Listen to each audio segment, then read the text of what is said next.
Tuesday, Detroit, become human. You son of a bitch! Wait, he just tore out Connor's heart? Oh my god! My boy Connor, dude!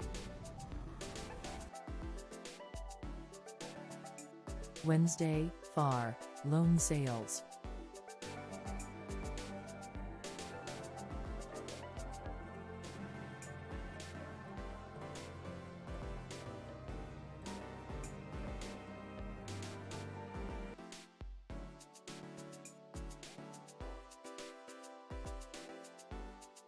Thursday, Phoenix Wright Ace Attorney. You don't think we're being a tad fickle? That's a good point. Is it a good point, though? Is it, though?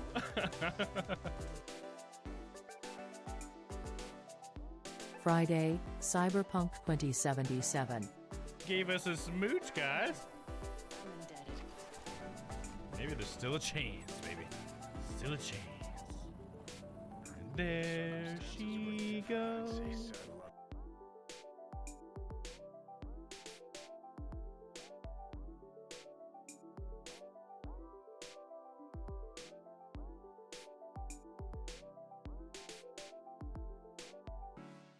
Monday, Kenna, Bridge of Spirits.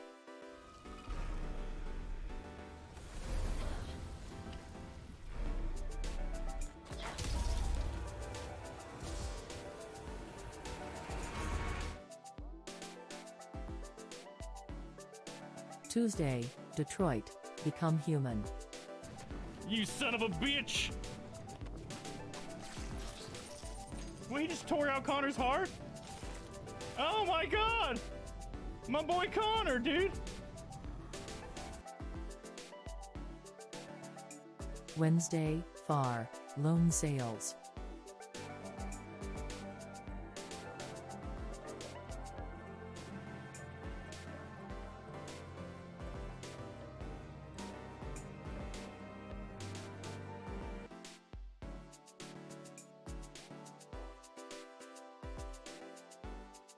Thursday, Phoenix Wright Ace Attorney.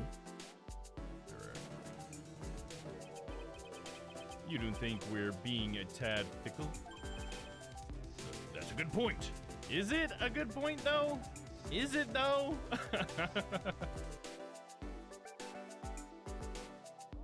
Friday, Cyberpunk 2077. Gave us a smooch, guys. I'm indebted. Maybe there's still a chance, baby. Still a chance. And there she goes.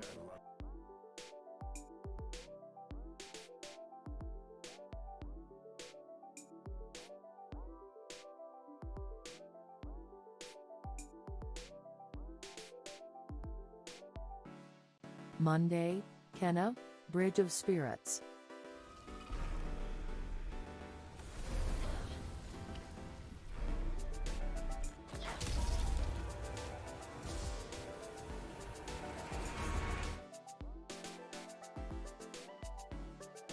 Tuesday, Detroit, become human. You son of a bitch! Wait, he just tore out Connor's heart? Oh my god! My boy Connor, dude! Wednesday, Far, Lone Sales.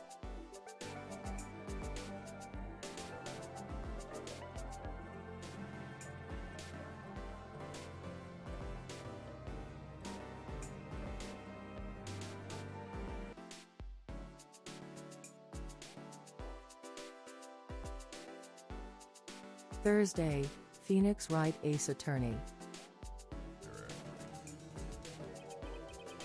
You don't think we're being a tad fickle? That's a good point. Is it a good point, though? Is it, though?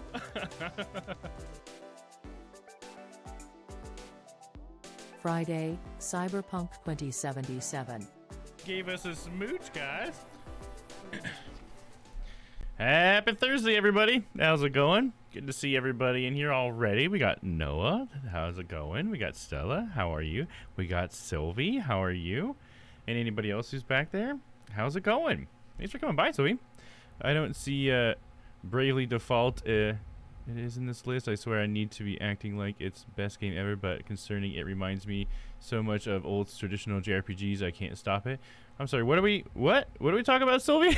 You came out with me some crazy. You mean in the list? You mean like in my streaming schedule? Is that what you mean by list? In Bravely Default. I don't think I've heard of that. Is that a JRPG I should be checking out? Is that what we're saying? I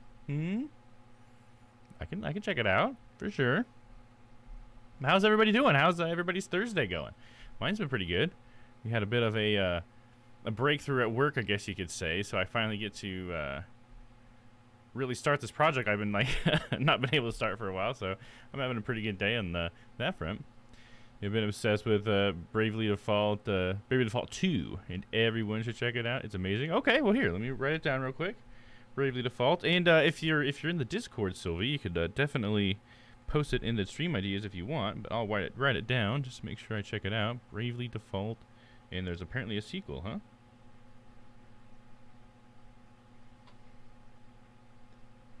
Oh, let me turn the background music on. There we go. I was only in the music, so I could turn that down.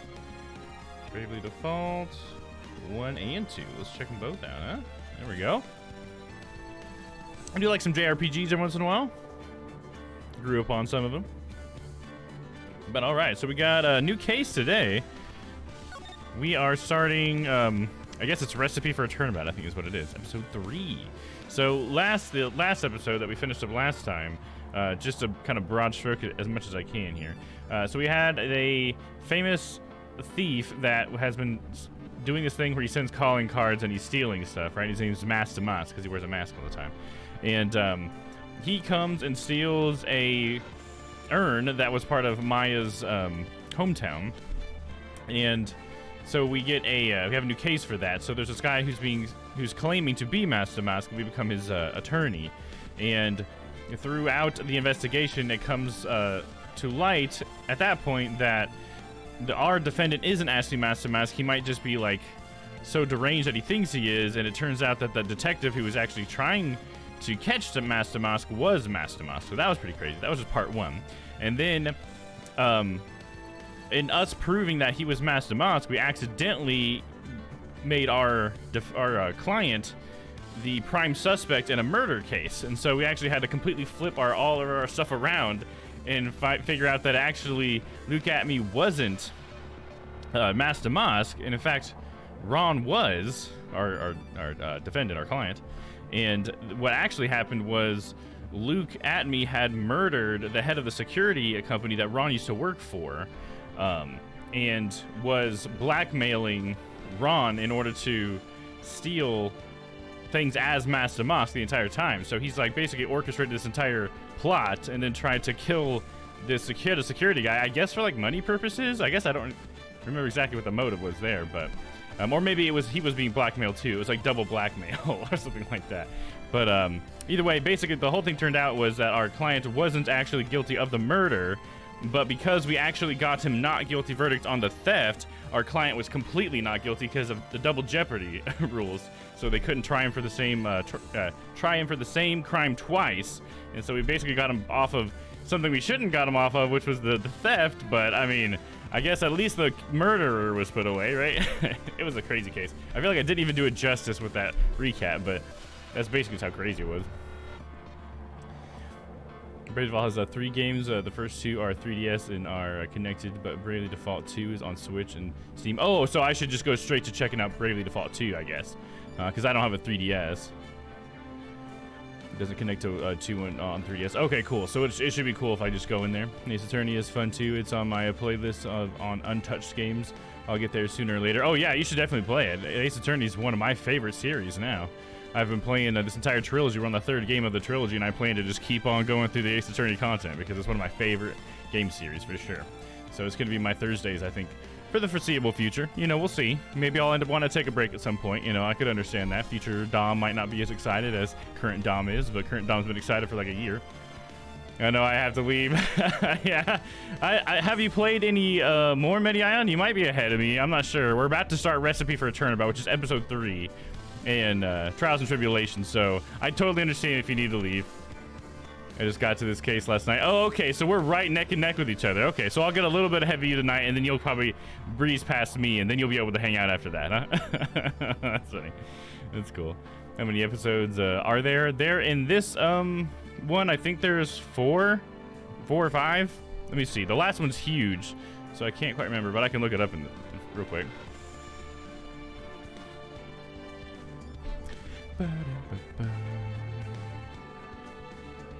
There is 1, 2, 3, 4, 5. There's 5.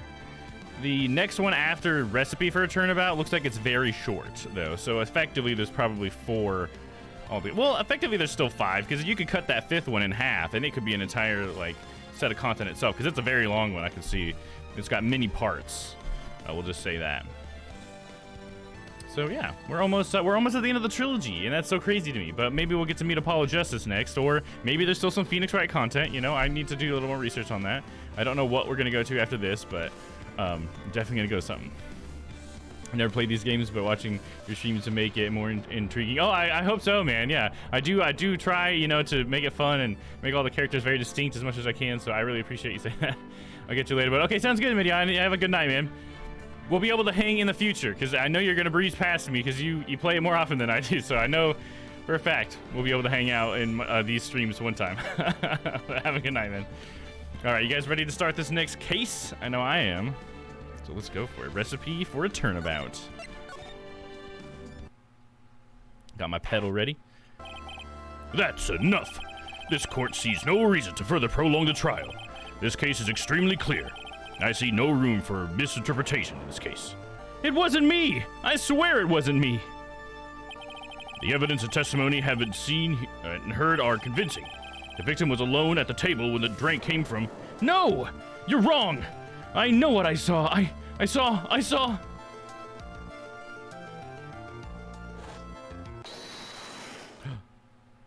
like a Cyclock moment. I saw someone else there. A man. He's the real killer. He's dropping something in the drink. It almost looks like Phoenix Wright. He's got his hair all slicked back like Phoenix, but not quite the same way. Oh, look, he's sprinkling in there. He's a little Salt Bay in it, dude. Why won't everyone believe me? I have no idea who's talking, so we're just going default, like male anime voice. Well, I'd say that pretty much wraps up this case up, wouldn't you, Mr. Wright? This court finds the defendant. Oh, damn, dude. They're going hard right at the beginning, man. This court is adjourned. Is this one of Phoenix's nightmares, or that actually happened?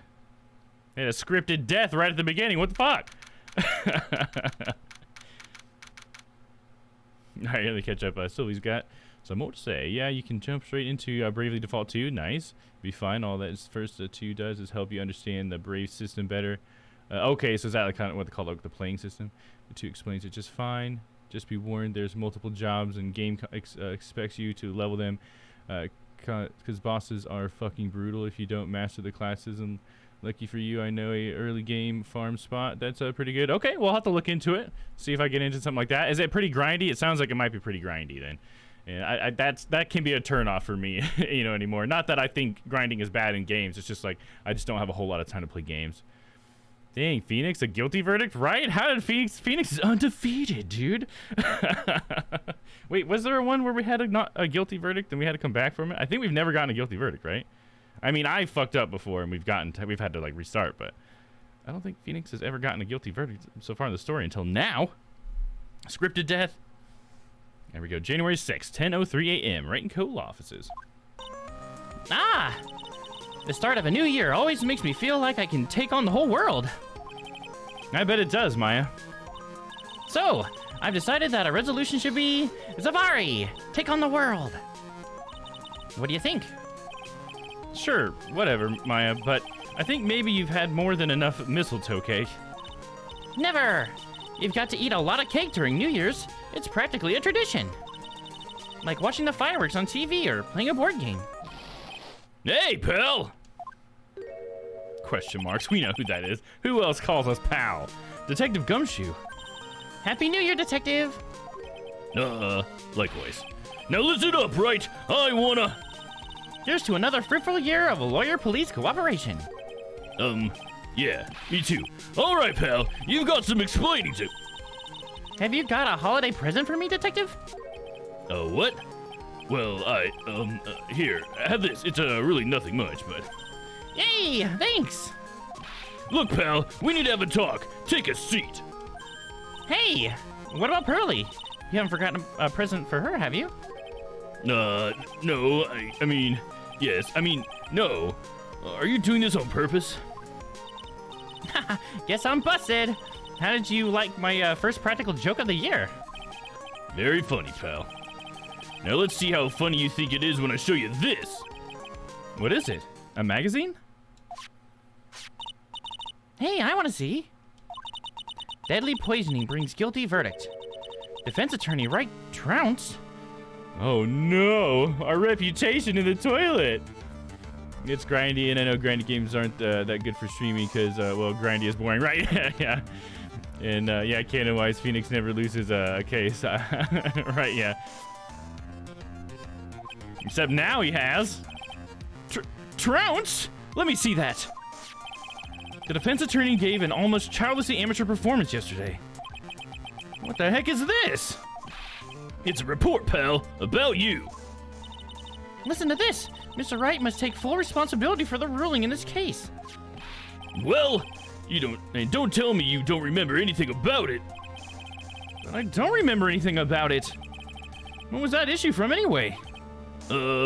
December last year, which I guess makes last month. Which makes it old news, you mean? But I wasn't involved in a poisoning case in December. Oh, so we're being framed for losing, huh? That's kind of interesting. So yeah, maybe the canon is still alive. That Phoenix has never lost a case. So what do you think this is all about, Nick? If it wasn't you, pal, then that leaves only one possibility. No way. You don't mean... A phony Nick? This must be Gumshoe's idea of a joke. Guess he's starting the year off with one too. Magazine clipping added to the court record. An article from December 5th says I was trounced and my client was found guilty. So, what are you gonna do about it, pal? What do you mean, what am I going to do about it? Well, it's your fault that the judge found the defendant guilty in this case. My fault? How do you figure that? Because the Phoenix Wright is super famous now. Well, maybe only sort of. Yeah, see what happens when the hotshots start getting too full of yourselves. I didn't do anything wrong. At least, not that I can remember. You better make this right, pal, now. And that means taking the case back to court, got it? Sounds like we've got your first case of the new year. Let's tackle it with gusto. I don't know. The judge already issued a guilty verdict once in this case. It's not going to be easy to get it overturned. I guess that New Year's resolution is going to have to wait until next year. So you're taking the case, right? Good. I'm gonna go head over to the courthouse then. After that, I'll go to the precinct. Drop by if you need anything, okay, pal? What an interesting start to all this, huh? Very personal to Phoenix, this problem, right away. I guess people are starting to know the name Phoenix Wright. The client entrusted a case to me based on my reputation. I guess I'm kind of responsible. But why would someone want to impersonate me? What sort of guy would do that?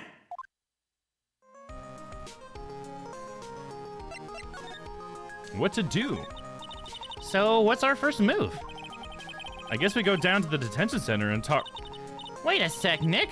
This person's behind bars because of you. Whoever it is isn't going to be jumping at the chance to meet you, right? Hey! Let's just get one thing straight. It wasn't me. It was a fake me that did this. I wonder if he looks exactly like you. your phony, Xenoph. I mean, She's trying to say Phoenix backwards, I guess. I hope not. Ugh.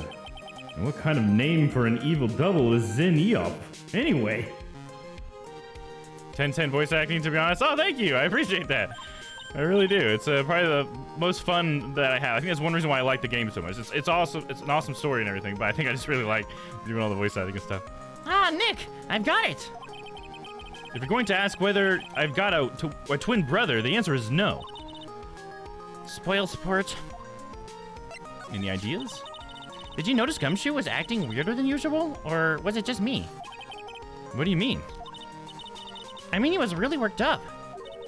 Like a guy who's just found out he's going to be a dad or something.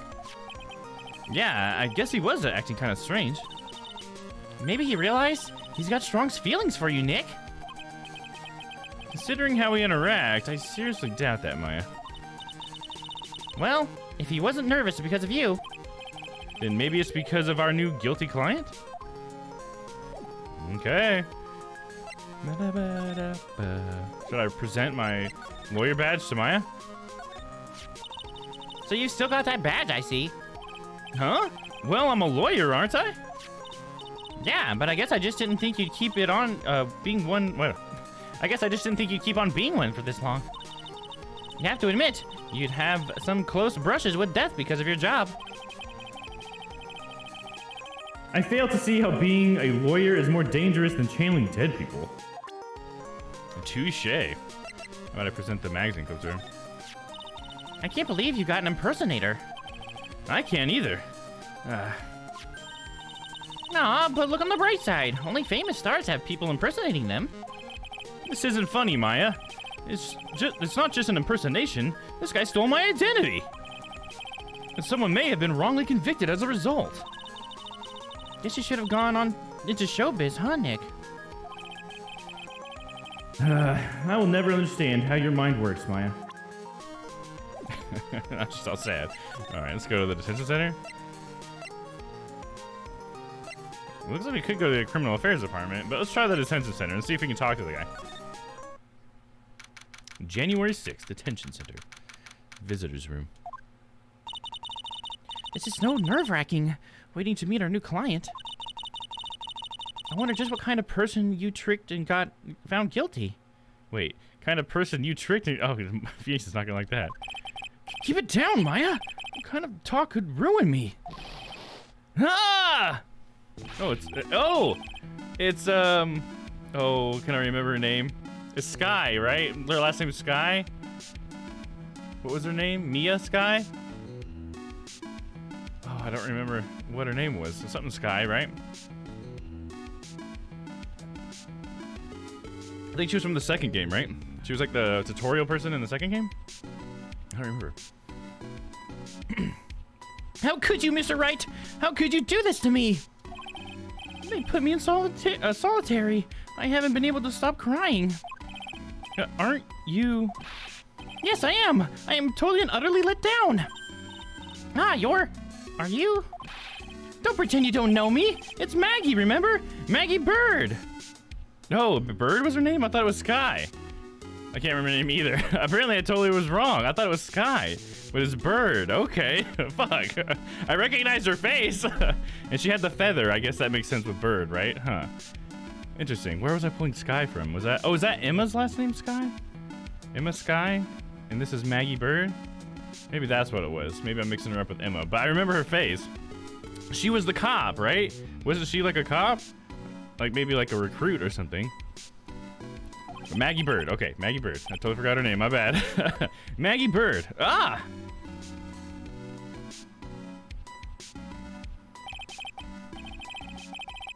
Maggie Bird. She's a policewoman I defended that one time.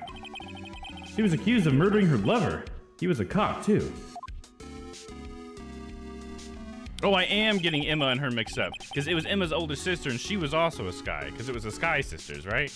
So yeah, Maggie Bird was just, yeah, she was the policewoman and her boyfriend got murdered. Well, they weren't actually dating or whatever. I mean, they're both cute, so it's understandable to confuse them. Yeah, yeah. They're kind of cute in a similar way, I guess, because maybe they both have glasses and maybe that's kind of what I'm thinking is kind of similar. Except Emma has those cool red shades that she's always pushing up all the time. What are you doing here? Didn't I get you acquitted? Oh, sure. Very funny. After that fifth-rate defense job, you come here and start making jokes? You better hurry up and tell her what happened, Nick. Oh, yeah, we better tell her.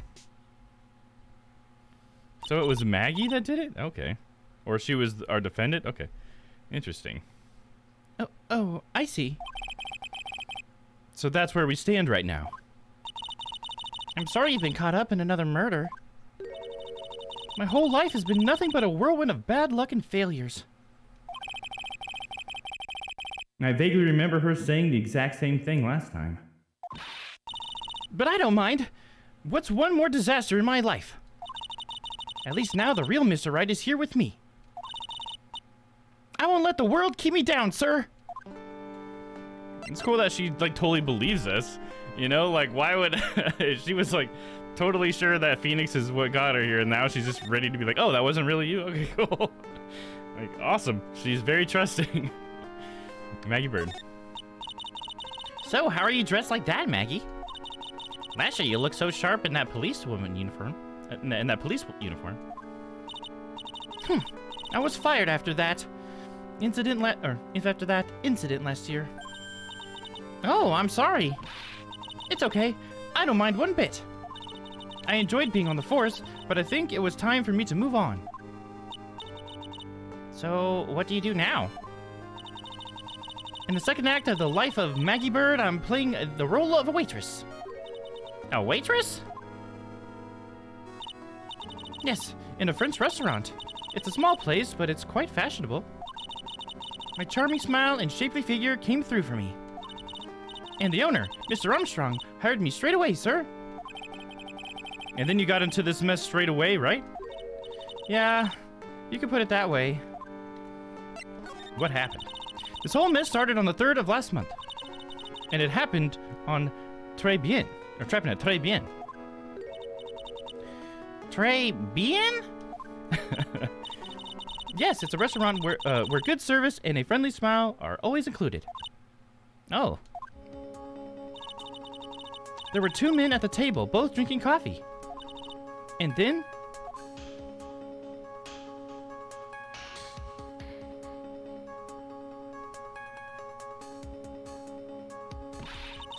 one of the men slipped some poison into the victim's cup.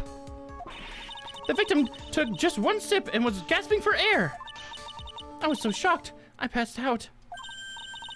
Hey, hold on there, Maggie. What? You keep calling the guy the victim. Didn't you know the guy who was killed? Not at all. I'd never seen the guy before. Oh. So she wouldn't have had a motive to kill them then, I guess. And the other man, the killer, you saw him, right? Of course. A good witness must be attentive to the clientele. Or a good waitress, sorry. A good waitress must be attentive to the clientele. So you saw the killer, but you were found guilty on the crime anyway? How come? You tell me, Mr. Wright. Ah! Guess the answer to my question is my phony. Anyway, she saw the killer. Better see if I can get a description of the guy. So, if you saw the murderer, why were you still convicted? Because no one else saw. Saw what? The other man. The one who put the poison in the victim's coffee. Everyone testified that way. Mr. Armstrong, the customer, everyone.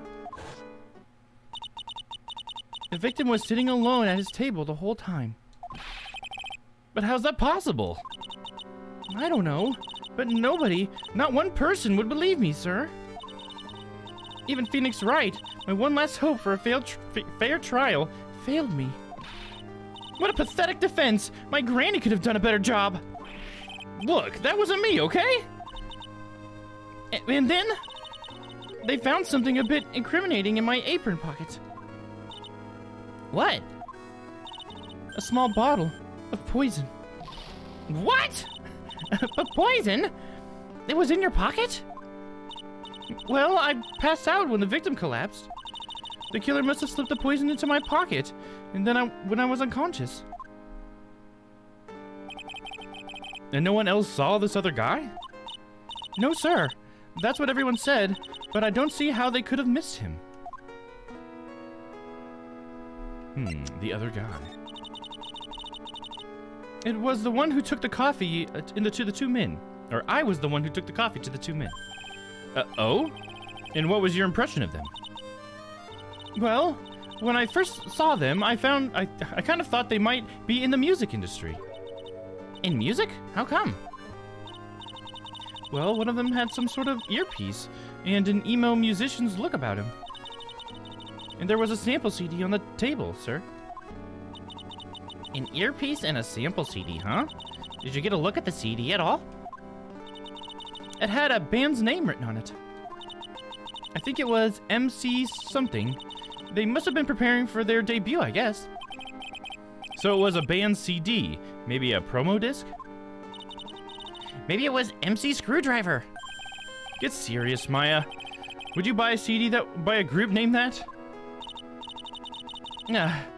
What was the name of the group again?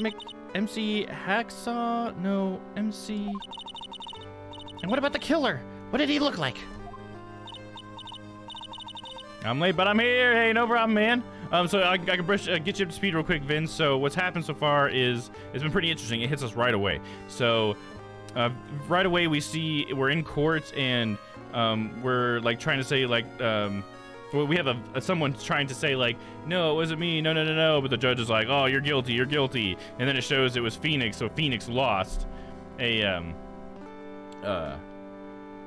lost a verdict. He got a guilty verdict and stuff. And it's just like, whoa, scripted death kind of thing, you know? But then it goes to Phoenix, and he's hanging out with Maya, and then Gumshoe comes in, and he's like, what the hell, dude? Like, what the hell? How did this happen? And he shows this news article about Phoenix Wright, about how Phoenix lost a case, and it was his fault completely, and how it's just ruining his reputation or whatever. And we're like, whoa, that wasn't me. I didn't have a case at that time. I've never been on a poison case in December or whatever.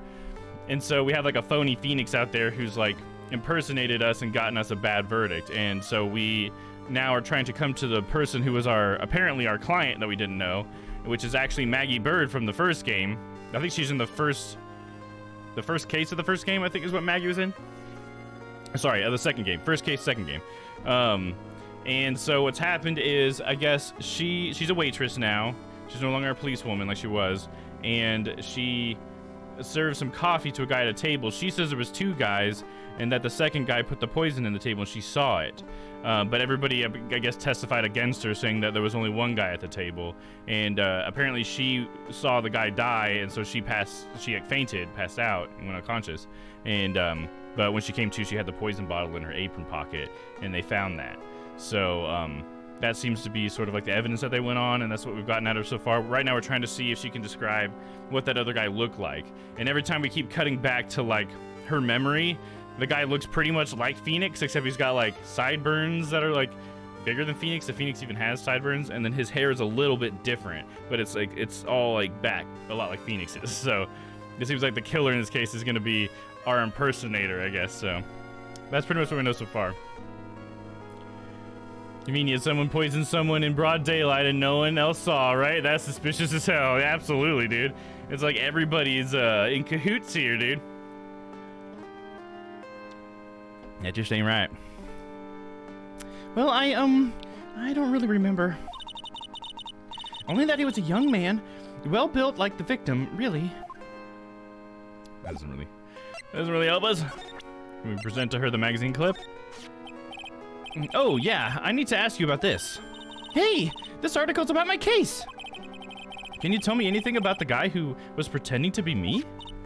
Yes, sir. It was the morning after I'd been arrested. I met you in the visitor's room here. You were wearing one of your super sharp suits. Me? Yes, you, Mr. Wright. Hey, Maggie. Was my evil double, AM here too? It's just everybody's name backwards. AM instead of Maya. No, I don't remember a phony you, Maya. No. It would have been so cool. Oh, Maya wants to have an evil twin. She's like, oh man, there's not a fake me out there. That's so funny. Then you got really worked up and passionate. I'm gonna get you cleared this time, or I'm gonna get you cleared of this crime, you said. Okay, I get the picture, but you've met me in person before. So how come you didn't realize that guy wasn't the real me? I guess looking back now, it was a little strange. Only a little? Well, okay, so you were a bit taller than normal, and you looked a bit shady. And your voice was a bit weird. Oh, and you had this kind of funny accent, and so the guy was nothing like me then. But he had your spiky hair and blue suit. Is that all it takes for someone to intimidate me? Or to imitate me, sorry. Is that all it takes? To imitate him? That's kind of funny. I wish I would have said it right the first time. Is that all it takes for someone to imitate me? Apparently, Phoenix. How about everyone else in the courtroom, like the judge and the observers? Didn't they realize he was an imposter? Everyone had these big question marks on their faces. But it seemed that no one wanted to say anything, sir. Yep, all it takes, apparently. All right, yeah. This case just keeps getting weirder and weirder. Mr. Wright, do you think it's possible to get a retrial? Probably. The court ruled in the absence of a genuine defense attorney. So we should be able to get a retrial. Mr. Wright? Hmm? Do you think we'll win next time? Sir? Huh? My life has been a full course meal of bad luck, complete with defeat or for dessert. Since I was 6 months old, when I fell from the 9th floor of my apartment building. I've been hit by all sorts of vehicles, gotten sick from all sorts of foods. No, whoa! Daniel's coming in here with a huge raid, dude. Holy shit. What's up, everybody? How's it going? Thank you, Dan, for the raid. Man, damn it, late tonight, didn't he? Damn, dude. Hopefully he's feeling better from COVID, dude. What's up, everybody? Welcome in. There's Flack. Hell yeah. What's up, guys? We're in the middle of some Phoenix right now. If anybody wants a recap of the story, if anybody has been following along at all, or just would like to know what the hell's going on, just use that exclamation point recap command, and I'll give it to you. So if he says the judge in this game is dumb as fuck, he literally judged every case Wright was been in, and he didn't realize he was dealing with the fraud. I know, dude. That's so funny. It's funny that she's like, yeah, everybody kind of knew, but nobody said anything. Right? He has a complete different accent and stuff. Like, what the hell is up with that? That's so funny. Hell yeah. But yeah, welcome in, everybody. Thank you, Dan. If anybody, I guess, is new to my stream here, hello, I'm Domm, part of Strange Planet as well. Variety streamer, and I play a lot of story-based games. Well, a lot of games where we focus on the story and we focus on the game a lot more. So yeah, if you're down for stuff like that, we got Cyberpunk tomorrow. We're playing, what's Monday? We're starting Kenna Bridge of Spirits on Monday. Tuesday, we were playing. We got actually a new game actually to pick in the Discord, guys. Which, by the way, if you guys are on the Discord, you should check out the Discord. And in the Discord, you can find under my section, I have a Storytime Tuesday poll. And so I need your guys' help to figure out what we're going to play next Tuesday, because we got a tie right now between two games. So if you guys are in the Discord, definitely jump in the Discord. There you go, Flacky, put the Discord in there. Hell yeah. So if you guys go in there, join my Discord. If you click on my icon, you should be able to see the polls section in my section, and you'll be able to choose between, right now, if you want to choose between the winners, we got Pillars of Earth, which looks pretty cool, pretty animated, like adventure based off of a book, which looks pretty cool. And we also got, they all look cool. We also got Last Stop, which is more of like a 3D game. Seems like a pretty interesting, I guess, train-based story. I really don't know much about the story, but it looks pretty crazy. And then we also, the one that's losing right now, but could still win if enough of you vote for it, is a Blade Runner. We got this old Blade Runner game from like '97, if you guys want to check that out. So this guy is totally not the real Phoenix Wright, but whatever, let's roll with it, right? Yeah, that's the judge, right? Stuff that wouldn't apply in real court, but it's a game. It's meant to not make sense, right? There's so many things that don't make sense, that wouldn't make sense in real court in this game. It's crazy. But yeah, thanks again, Dan. I know you're probably breaking down, getting ready for bed, because I know it's real late where you are. But thank you again for the raid, my dude. Hopefully you have a good night, man. I hope the stream went well. Hope show and tell was amazing. I guess it must have been, because you guys went so late, so that's awesome. All right, let's continue on, shall we? I've been hit by all sorts of vehicles, gotten sick from all sorts of foods. Failed at almost every test I've taken, experienced almost every kind of disaster. I even landed a phony lawyer when I had the misfortune of being accused of murder. But I will survive because Maggie Bird always lives to fight another day. And one day, I'll find it. Just you wait and see, sir. I'll find that one single moment of good luck. Zen Eop is really gonna pay for this. What are you staring at me like that for? But Maya's right. Whoever it is that thought it was a good idea to use my name and get an innocent girl convicted of murder had better watch out. We'll find him. Don't you worry. We'll get Zen Eop for you. It's so weird to read his name backwards like that. Thank you. Oh, I'll tell you where Trite is then. Trey. Right. The restaurant where the murder took place. Yes, sir. When you go, please tell Mr. Armstrong I said hi. Sure. All right, Nick. Let's go check out this restaurant and its food. Maya just wants to eat there. That's all. Oh, that was all from presenting that article, huh? I'm glad I presented it. Hell yeah, dude. That got me a lot. I didn't even realize that. If you want a game that's realistic, why play the game? Right? Yeah, why not just live your real life, huh? Right? That's funny. Because even simulators to a degree aren't realistic, right? Like they try to be realistic in certain regards. Like let's take, you know, like lawn mowing simulator. Like it's you know, they try the realism as much as they can, but you're not like actually in the hot sun. You're not actually experiencing like the pollen and the shit in the air, you know? Like, because if you wanted to do that, why not just mow your actual lawn, dude? You know what I mean? Yeah, I totally agree with that statement, 100%. January 6th, très bien. Should I say très? I think it's très bien. A little throat action there. Wow! Look at this place. Look? More like smell. What's with the suffocating scent of flowers in here? And then again, girls like that kind of thing, right? Actually, I'm not all that into it. No one's coming to see us. Maybe there's no one here? Don't be silly, Maya. This is a restaurant, and it's open for business. Hello? Anyone here? I don't believe it. There really isn't anyone here. Perfect. Let's get intrusive. If there's no one here, we can take anything we want. Yeah, I suppose we can. So I haven't been in a while due to my schedule, but when it lines up, I'll be here. It's an amazing place to be. Oh, thank you, Sylvie. That's so nice of you. Yeah, we always love having you here. Hell yeah.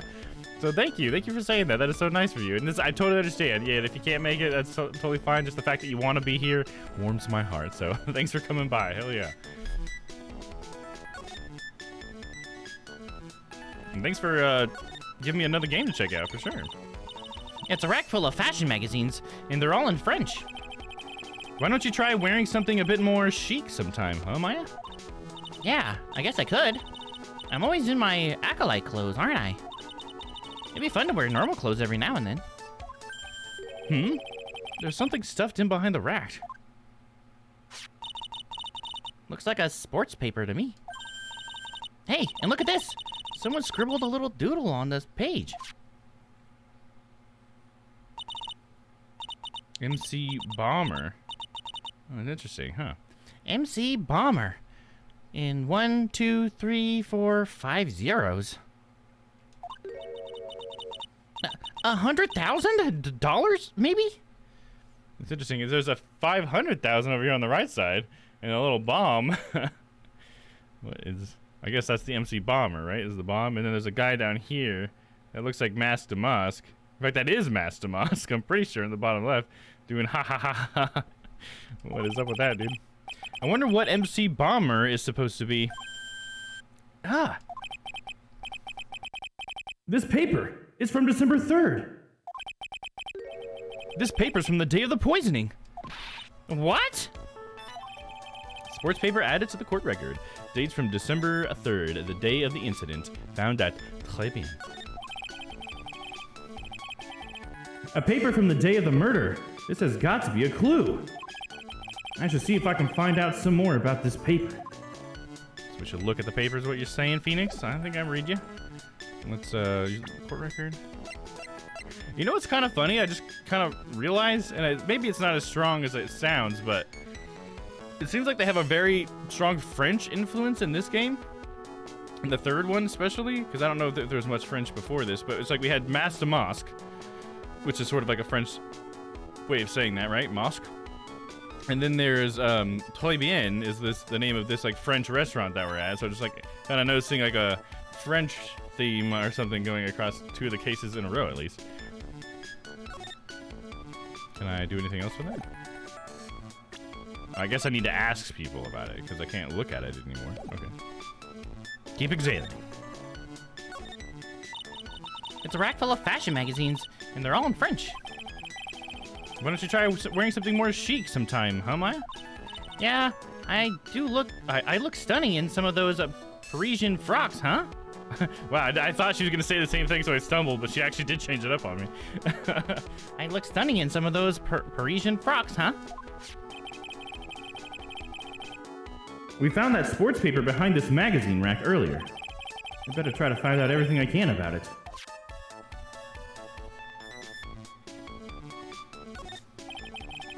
It's the restaurant's front entrance. There's a sign hanging on the door written in French.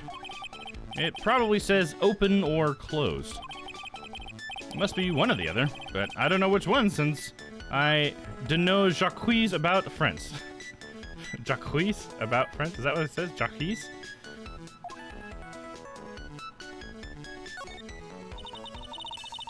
Look at all the little trinkets tucked away in here. I bet Mr. Armstrong collected all these personally. Let's see. A bouquet of flowers, some potpourri, and look! Fine bone china cups. I never knew you were so cultured. Come on, Maya! This is common knowledge. Any Joe Schmo knows this much.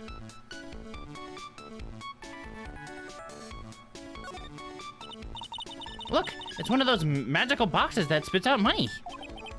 You know, you're the only person who would ever describe a cash register in that way. It's a magical box that spits out money.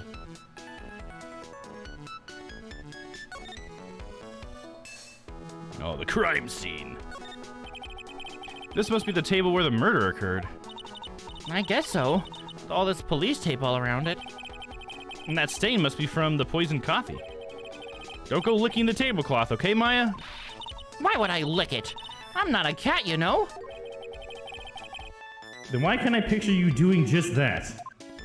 I don't know if I want to know what you're picturing Maya do, Phoenix. Or not everyone calls cash registers that. I agree with Maya. I used to think that. Oh yeah, for sure. As a kid, I could definitely see that as being like a kid's like idea of that for sure. I think I may have thought that at one point. That's what I love about Maya. She's got such a childish mind. She just makes it so much fun to look at these grim places, you know? She's just having a good time no matter what's going on. Wow, it's a beautiful winter wonderland out there. Really? Cool, I love snow. Let me see. Huh? It's not white. It's not even snowing. Got you! I was only kidding, Maya. Nick! There are lies that are okay to tell and lies that are definitely aren't. All I did was tell an itty-bitty white lie about non-existent white snow. Yeah, she got real mad about that one. This restaurant has partitions that separate the tables. When you're seated at a table, you can only see the tables to your right or left. That's probably gonna come into play later, huh? Sounds definitely like something we would talk about in court. This table's set nicely. It just needs a customer. What do you think this flower is, Nick? Let's see. Well, it doesn't look like a tulip, and it's not a sunflower, I don't think. Duh, even I could have told you that. Well, those are the only kinds of flowers I know. Dag nabbit, I'm a lawyer, not a botanist. That is totally like I want to say that's a Star Trek reference. It's like, God damn it. No, he doesn't say God damn it. He says, damn it, Jim, I'm a doctor, not a bricklayer or whatever. Bones every single time Kirk wants him to do something. And he's like, damn it, Jim, I'm a doctor. It's so funny. That's one of my favorite, like, reoccurring jokes in the Star Trek original series was Bones and James every time he'd want to do something. Damn it, Jim. Also, Maya's like 16 in all 3 games, I think. Does she age from the first games? Wait, I think she does. I don't know. No, yeah, she does. She is currently 19 right now. So I don't think she was that young. I think she started out at like 17, and now she's 19. I think that's how it works. Because I think it's each game is a year, I think. So yeah, she's 19. Yeah, she looks way younger than that. So I totally get it. I even at one point I was like, wait. People talking about a relationship between Phoenix and Maya, that's a little weird. She's really young, right? And then it turns out she's actually quite a bit older than I thought. You know? Tabbing you up on my way out, Domm. Keep killing. Hey, thanks, HP. I really appreciate that, man. Thanks for coming by, dude. Hell yeah. Fuck yeah, HP. If you guys haven't checked out HP, you should definitely check him out. He's a streamer as well. Dag nabbit, I'm a lawyer, not a botanist. That's a good one. My favorite joke so far in this case. Is that all we got? I love this music.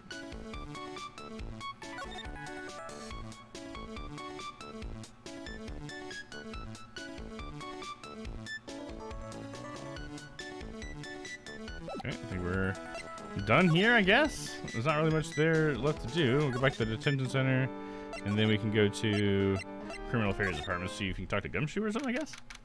January 6th. Police Station. Criminal Affairs Department.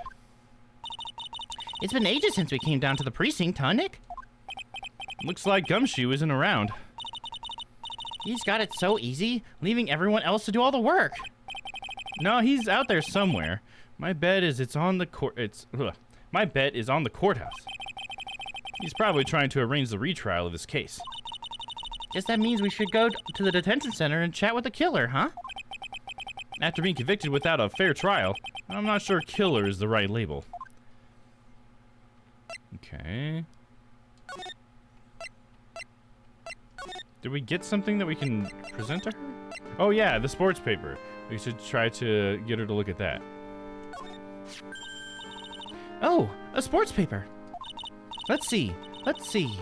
Did Gustin Braun manage to defend his heavyweight title? Sorry, Maggie. That paper is actually a month old. It's from the day of the murder.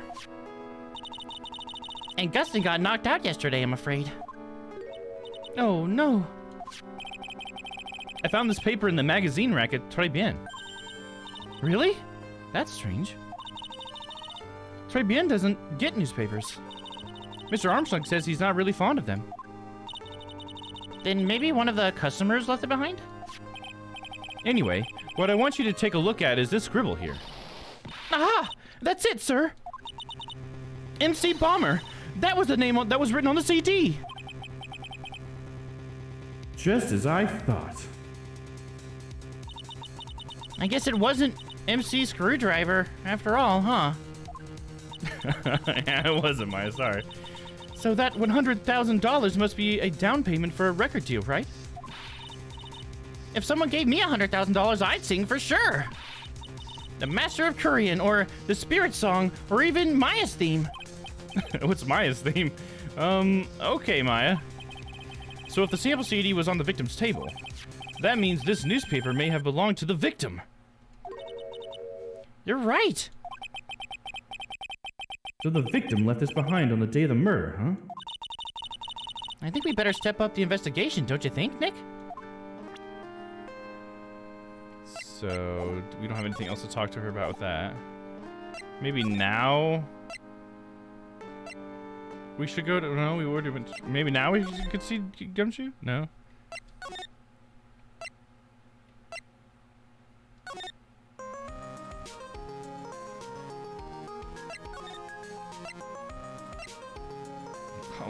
I don't know what to do.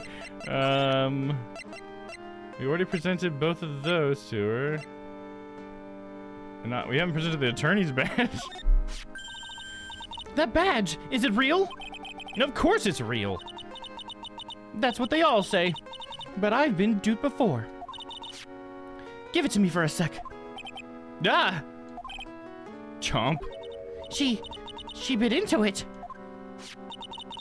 And I left it left a few teeth marks too. I can see that. I just wish I could remember if that means it's real or fake. Uh, I said it was real. Alright, well, we had our fun there. Can't talk to her about anything new. He's not at the Criminals Affairs Department. He's at the courthouse. Something at Très Bien? Oh, something new here. That's all it took. January 6th, Très Bien. Ooh la la, bonjour. Welcome to La Très Bien. No, hello? What happened to Maya? She's frozen stiff. Oh my. Oh my god. What is this guy? What? I love it, dude. I think he's great. What a fantastic fucking character. I just hope I do him justice. Best character ever, right, Noah? Right, dude? Look at him, dude. What's the word for this one, Noah? There's a Japanese character word for this, right? What do you give him, huh? If Crispy's out there too, I know she knows him. What is this guy? He's got to fall into one of those categories, dude. Next cosplay, wrap it up, let's go. Hell yeah, dude, that would be a fun cosplay. A pink, like, chef's outfit with the sleeves cut off. Dude, oh man, how would you get that wig, though? If I just get a piece of paper and curl it, dude.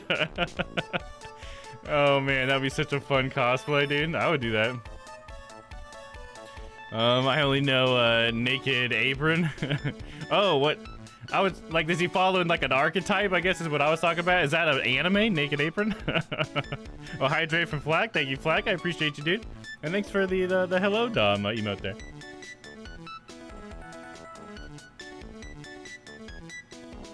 You have to refresh that here in a minute. He's gonna say a bunch of fucking French words, and it's gonna be really hard to do, especially to keep the fucking character voice as well. All right. Just look at those eyes sparkling, dude. It's kidding me, dude. It's funny. Okay. I don't know how to say this properly, but bienvenue. Welcome to my petit restaurant. Huh? B Avenue? Oh, no, my petite tulip. Huh? Me? Look at this face, like a kitten rejected by its own mother. You are fatigued, non? Alors, you need this? An aromatic bath oil melange of la Neroli, Neroli and La Rose. My personal recommendation. You think I need what? Oui. Just add a couple of drops to this mixture to la bathwater and voila. It will soothe your body and your mind. It's simply fantastique. Really? Et voilà, monsieur. Who, me? Look at that face. Like a love puppy rejected by its life itself. You are fatigued, non? For you, monsieur, I recommend this. I'll be bergamot. And maybe an hint of oui. I would add la peppermint and la calorie sage for a fragrance exceptional. Such an invigorating recipe will bring out your delicious beauty, monsieur. My beauty? Alors, if you will be seated, I will bring you a special menu for the day. Actually, we're not here to eat. We're lawyers. Mas bien, monsieur. I know this already, monsieur.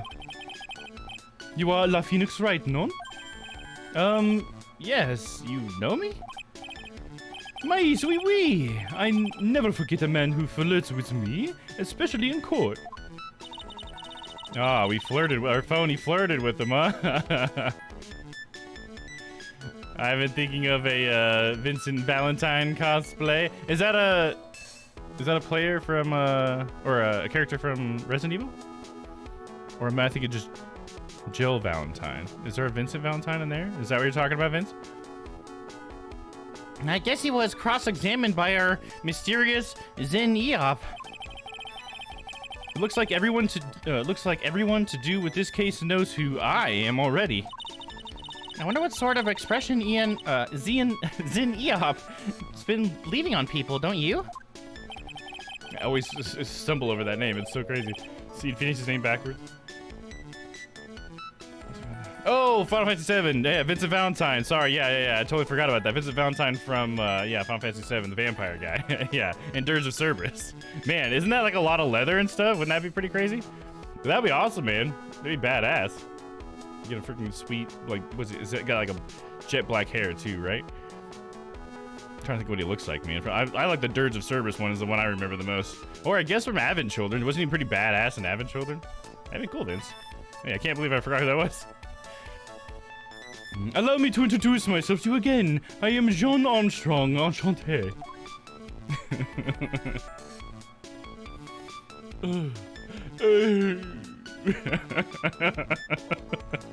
That face, I know, he's just in pure ecstasy, dude. This guy is just always orgasming all the time. Look at him, dude. He's just, Like, calm down, dude. The energy.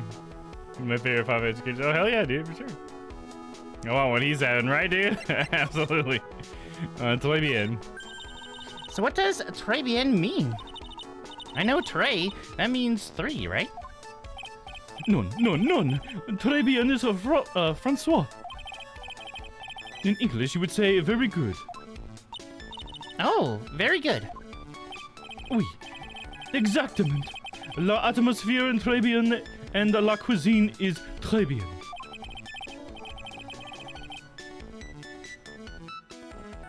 If the food's so good, why aren't there many customers in here? My cuisine is not for all. Some people, they do not appreciate la haute cuisine. I thought everyone liked hot cuisine. Since I have lost Maggie, I do not have enough hands. So you're running this place on your own now? Oui, for the moment. No one has answered my advertisement. Oh, pour moi. Please don't eyeball me while you say that. I am la chef. I am la manager. I am also a trained aromatherapist. A roaming what? A practitioner de aromatherapy, la art of soothing la soul with the delicate floral aromas. Delicate? The smell coming from the bottle earlier was anything but. What happened? So, could you tell me what you know about the incident? Bien. It makes me sad to remember it, yet I remember it so well. More than a month has passed since it happened. It's so hard to do that accent, dude. I'm so bad with French. I'm glad I at least studied French a slight bit, but it's still not helping that much. I hope I'm doing him justice. He's a funny guy. Yeah, I guess it's been about a month since Maggie's sentencing. Also, this character is amazing. Oh, absolutely. Yeah, he's great. He's definitely my favorite one of this case so far. And I mean, that happened in an instant, man. So, it was the 3rd of last month, just after 1 in the afternoon. A man who was here for a coffee suddenly became ill. Because of the poison in his coffee? That is the truth as I know it. It was Maggie who took his drink to him. I was in the kitchen. I heard the sound of someone collapsing. When I came out to see what it was, he was already slumped in his chair. He was dead? Mon Dieu, oui, he was dead. Maggie had passed out also. And this man who died, was he alone? Oui, monsieur. All alone. I know that Maggie said there was someone else, but... I see. La police, they asked me many times. Are you sure there was no one else at the table? They asked. But I am not the only one. La old man said the same thing. Old man? What old man? So who is this old man that you mentioned?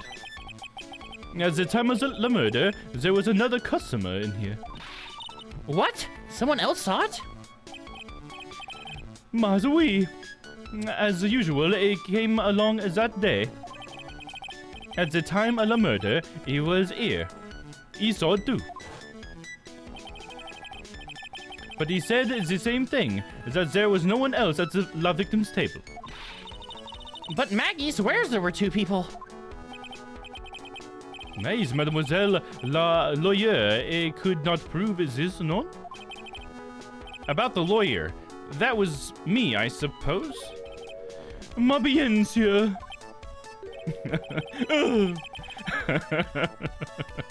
Calm down, dude. Wow, he's the first person who said it wasn't me. Don't kid yourself, Nick. Now who's the one making stuff up?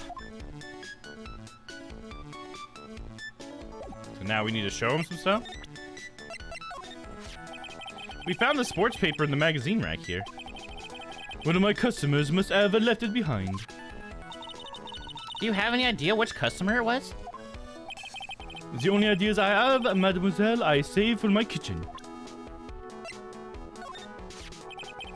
I am not a lawyer myself. I do not wish to speak about the turn. But your defense in court that day was a little, how do you say, lacking, perhaps? Even a Frenchman who cannot speak any English could have done a better job. You are very cool, though. Oh, oui, oui. So handsome. Wow, I wonder just how bad the defense could have been. Every time you opened your mouth, the old courthouse stirred. Oh man, that is something I don't want to imagine.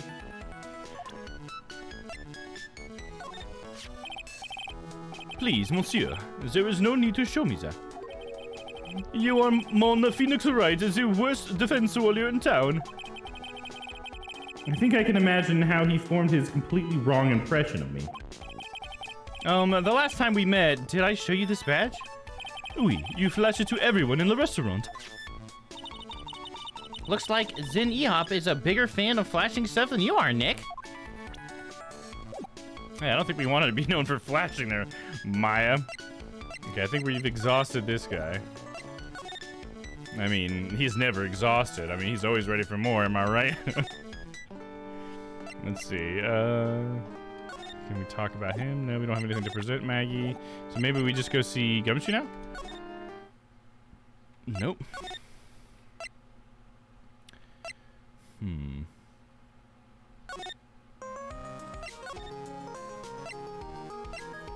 Is there still something I could have done at Trevian? Maybe I could have looked around more. Yeah, why can't I just go to Trevian? Why do I have to only go there from here? It's so weird to me. Is there something? Oh, we can look at the rack again. Let's see if she says the same thing. Oh shit, he did say something. Okay, my bad. Well, it wouldn't exactly suit the feel of the place, would it? Why don't you try wearing something a bit more... Oh, then he says that again. Chic, like in these mags, Maya. Yeah, it looks so stunning in some of those Parisian frocks, huh? We found that sports paper behind this magazine rack earlier. I better try to find out everything I can about it. I feel like that's like the biggest hint that they're trying to give us, but it's not doing enough for me right now because there's no one else to show it to. I can't show it to Gumshoe yet.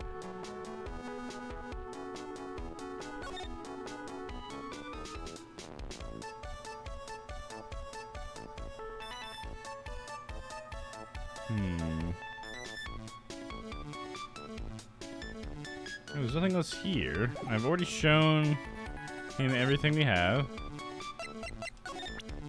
Oh, I haven't presented profiles. I forget we can present profiles. So maybe I need to present Maggie. Maggie was a policewoman once, n'est-ce pas? Yes, but she had to quit for reasons beyond her control. Oui, oui. She was the last suspect in la murder investigation, non? Oh, you know about that? That is why I gave her a la perfume for la happiness. Happiness perfume? Oui, blended from Vermont. Like I have given you before. Watching this on the TV is so much fun. I'm glad. So, hell yeah. It's been a very fun case so far. We're barely into it, too. I think this guy is just... He's definitely a character, huh? But she's been arrested again and found guilty this time. This is true. A natural aroma of unhappiness must have been very strong. Just admit it, your perfume doesn't work! I am not surprised she was la prime suspect. After something like that took place before my very eyes. Something like what? What's this guy talking about? Does this mean Maggie did have a motive? We've got to ask this guy for more info. Stat!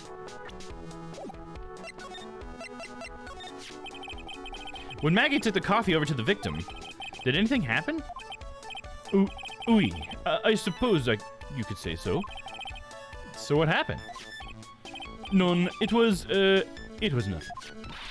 Look, Maggie says she didn't even know the guy. But she's still been indicted for murder. The prosecution must have come up with some kind of motive. Oui, it is true. If there was anything at all between Maggie and the victim, it could be relevant. So please, tell us anything you know. Oh, shit. You already keeping stuff from us, dude? How could you?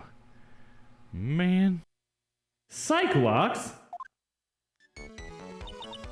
No way! What are we going to do, Nick? We'll just have to What the? What's wrong? The Magatama! It's gone! I noticed I couldn't present it to him. That's interesting. I thought it was just because we weren't able to do a Cyclock yet, but it is gone. That's funny. Huh? I had it in my pocket, but it's vanished into thin air. What? This is not good. But I could see the Cyclops. Maybe that means the Magatama's nearby? Probably because he stole it. Oh man, Armstrong. Oh man, maybe behind those fucking sparkly eyes might be a sinister brain. Mr. Armstrong? Could I just confirm something with you again? The table where the victim was sitting. Was anyone else sitting there? That is a question you will have to ask him yourselves. Him? The old man spends all of his time dans la park. Park? Oh, a park. What park's that? Behind the restaurant. It is called Vitamin Square. Thank you. Je vous en prie, my dear. Let's go check out this Vitamin Square right now, Nick. But where's the Magatama? But the Magatama! Do we need Pearly? Can she help us find it? January 6th. Vitamin Square. So this is Vitamin Square. Yeah, I see where they get the name from now. The fruit scream vitamins at you. Hey, Nick. That's the guy, right? Isn't that the old man Mr. Armstrong was talking about? That grouchy looking grandpa? He's throwing seeds out for the pigeons. Maya, he's not throwing seeds for them. He's throwing seeds at them. Oh, what the fuck, dude? Look at his big ass nose, man. What the fuck? Alright, let's switch to seeded mode real quick. I gotta think of a voice for this guy now.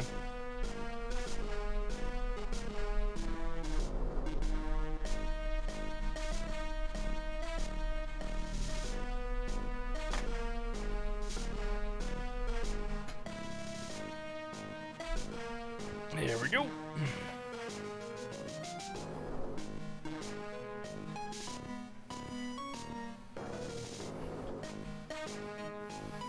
That's a motherfucking clown, right? With that nose, dude. And the fact that he's just constantly pushing on it like that. It's like, is that how it got red like that, dude? You should probably stop doing that. Get that checked out. Ugh, my grumpiness threat level has just been raised to red.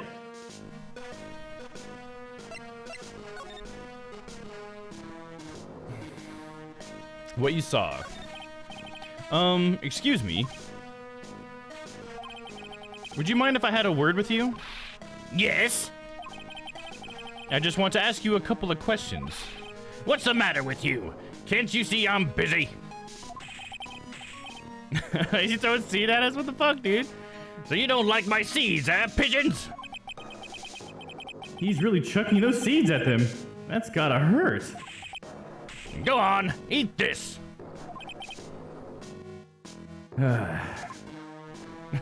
Why is he like even out there? He's just like, fucking pigeons, here's some fucking food. I fucking hate you.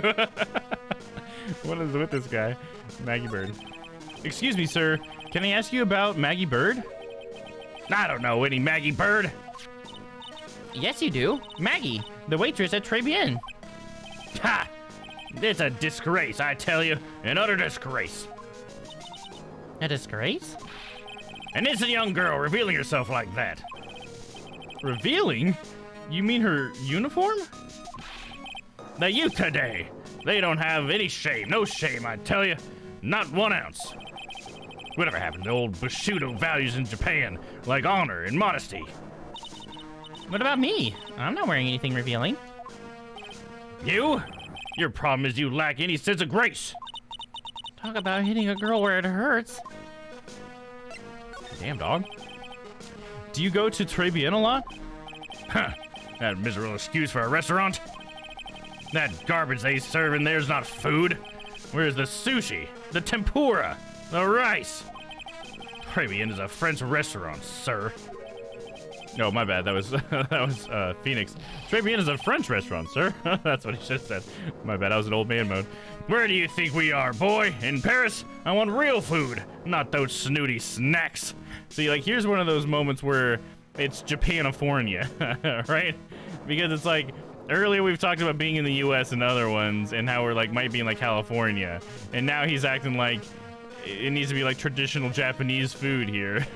So it's like, there's that Japanifornia thing going on. Oh, we can see the edge of my, my chair. Let me fix that really quick, guys.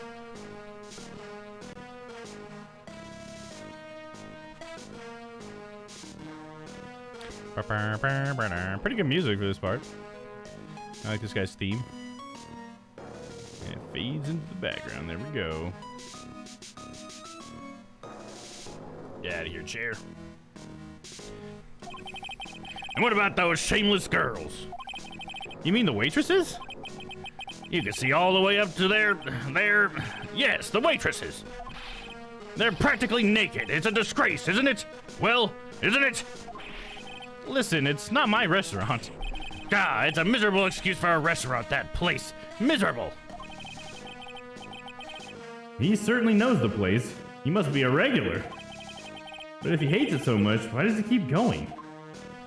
It's a guilty pleasure for him, huh? The localization is Japanifornia, but in Japan is it's actually Japan. Yeah, like I can see in their the way they put everything. Yeah, it would be in Japan. But I know they make jokes, like, sometimes it seems like about it being kind of a gray line. There's been 1 or 2 times I feel like they've kind of nudged at it, like hee kind of. But yeah, I imagine the Japanese one is just totally Japan. I mean, he's got, like, the badge, obviously, like a defense lawyer in Japan has, not in America. So, it's pretty interesting. I like that about it. I think it's kind of charming. Plebeian regular. Are you a regular at that restaurant, sir? It's just, if you dislike it so much, why would you keep going there? Sir? There you are, you filthy pigeons. You want food? Haha, take that. He must be hiding something, right? If he is, I should be able to see a psych lock or two. Oh, wait. I don't exactly have the Magatama right now, huh?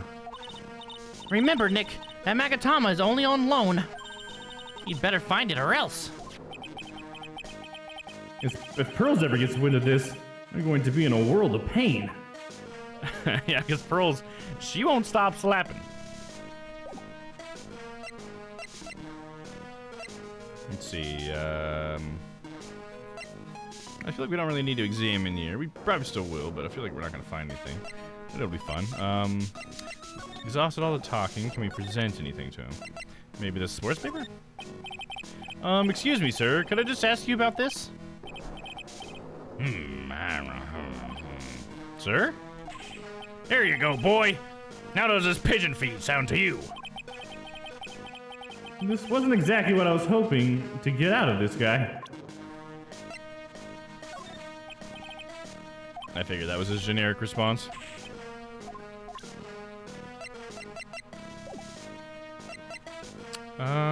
Present profiles, Maggie?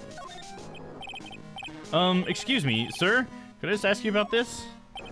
Damn, same thing. About this guy. Oh, same thing. Alright, let's examine.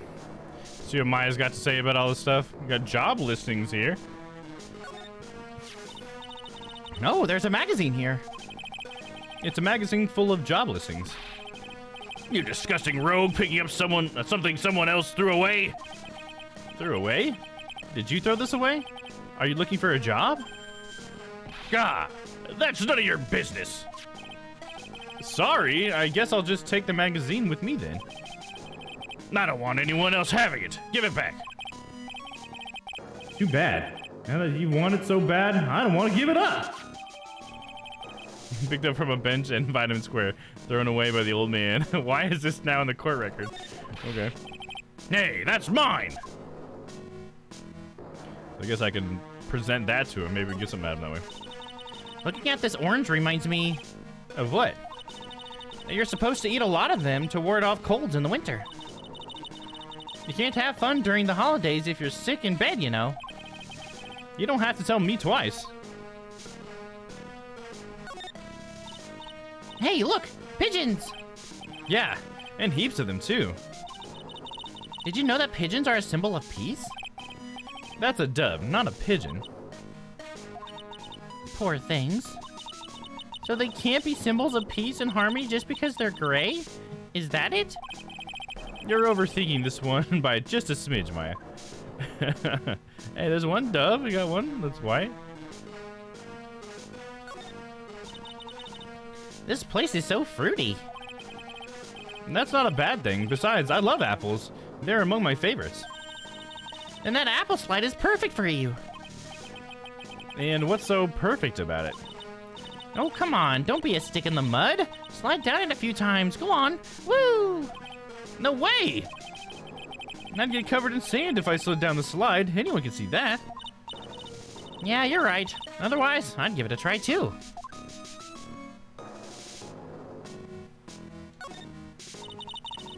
I used to love sandboxes, like you wouldn't believe.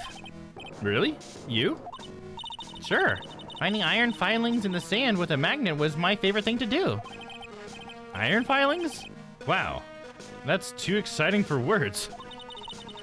It was my ambition to collect every single shred of iron in the sandbox. I was such a kid back then. So, did you manage to get all the iron? No, I never did. I think I came close, though. Come to think of it, I still have all the iron filings I found way back then. You want them? No. No, I do not. Okay, we'll see if we can present the magazine to the old man. Oh, nope, he's still mad, huh? Okay, same response. Fair enough, I guess. Let's get out of here. He's still our kid, Maya. Pretty much. Especially just with her attitude. I think she's always going to be a child just because she just seems to have such a childish, like, disposition, you know? Which is, of course, where a lot of her charm comes from. Mademoiselle, Yes? are you looking for a job? What? No, I was just... Let me see. Your style is pure different, but you have a good face. Different? Felicitations! You have passed. I will hire you. Bien, come with me. I will teach you everything I know. Nick! Help! I don't know whether to laugh or feel bad for Maya. Maybe I should do both? Oh shit, where'd she go now, though? I mean, what do I just leave her here? I just leave? See you later. Maya? I love the idea of just thinking I was leaving her there.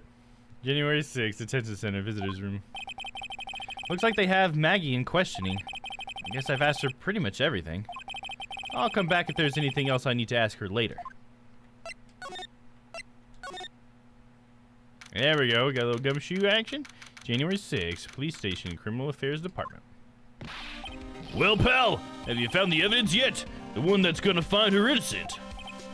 No, not yet. We've only just started our investigation. Well, whatever you need to know, I'll give you the dirt on it. I'm putting off all the other cases for now, pal. Gumshoe's really fired up about this. Oh, yeah, one more thing. The retrial's been approved. Court hearing's at 10 a.m. tomorrow. Hank and Joe's gonna be the prosecutor. Oh, him. Now, listen up, pal. If Maggie's found guilty again... Yes? I'll make sure you get locked up for good. Got it? Okay, so, for anybody who doesn't understand this aspect, when we first had a trial with Maggie was our defendant. She was accused of murder once before. Maggie was a policewoman, and she worked with Gumshoe. And she was sort of seeing somebody on the force, but Gumshoe had like a crush on her. Gumshoe's just a little old for her, I guess, maybe, I don't know. But he still liked her, you know, so he has feelings for her. And so that's why he's so gung-ho about, I think, Maggie. Well, he's mad at Phoenix because, not just because Phoenix got a guilty verdict, that wouldn't matter as much to Gumshoe. I think it's because he got a guilty verdict for Maggie, because Gumshoe has feelings for Maggie. So that's one reason, if anybody wasn't aware, why I think Gumshoe was so riled up about it.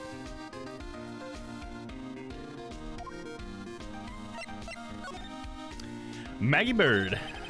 So the guilty party was Maggie Bird, huh? Yeah. Back when she was on the police force.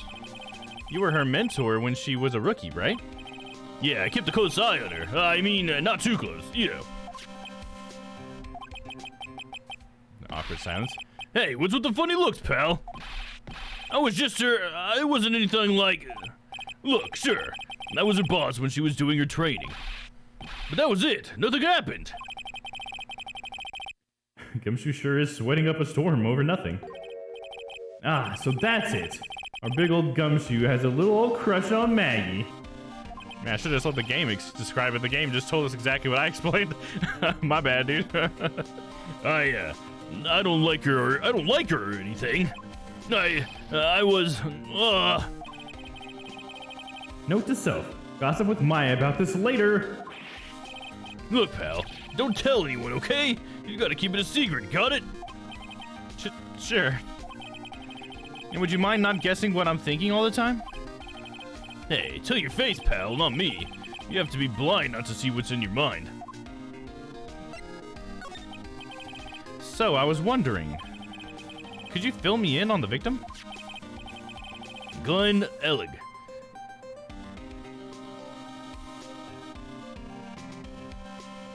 I was just trying to think, is that like a pun or something? Glenn Ellig? Is it like a... I feel like they're always puns, but Glenn Ellig. Ellig is weird, so it makes me think like there's something weird there. It's not like backwards, because that would be G-L-E, N-E-L-G. Maybe it's not. Maybe it's actually not a pun this time or something. I was just totally prepared for it. Glenn Ellig, he was a computer programmer. I see. A programmer. Yeah, he has a scouter apparently as well. Checking everybody's power level, dude. He was just a regular Joe working for a small-time computer firm. Maggie never had any contact with the guy before that day. And all she did was take him his coffee on the day of the murder, pal. Yeah, Maggie also claimed that to have never have seen the guy before. Did the victim go to the restaurant often? Not according to the chef. Said it was the first time he'd seen the guy. A programmer, and a first-time customer at that. What possible reason could Maggie have to kill a guy like that? That's what I thought. But a motive was still somehow established in her trial. You're kidding. What was her supposed motive? Sorry, pal. I'm real busy. I haven't even got enough time to sift through these papers. Look into it yourself, okay? What could this motive have been? Glenn's name is a palindrome, but can't think of the tech reference. Okay, see, I couldn't remember the name for it, but I thought it might be a palindrome. That's what it's called. Okay, because that's like when the letters are all mixed up, right? But you could make them come to something, you know? Because I could think his last name Elig could be leg, but I don't. Maybe that you're supposed to like include those in it as well. But that makes sense that it's a palindrome. If you can figure out what it is, Papa, if you're bored or whatever, and don't mind like Googling it, I'd be interested to know what it comes out as. Oh, is that what a palindrome is? Oh, my bad. It's the same forward and backwards? Is that what you're saying? I didn't even notice that's how his name worked. That's funny. So Glenn Elig. Okay, it's a palindrome. Okay. Like that. My bad. Okay. So what's it called when it's a mix? What's that word? Isn't there a word for that when it's a mixture of letters, but you can move them all around? Is that an anagram or something like that?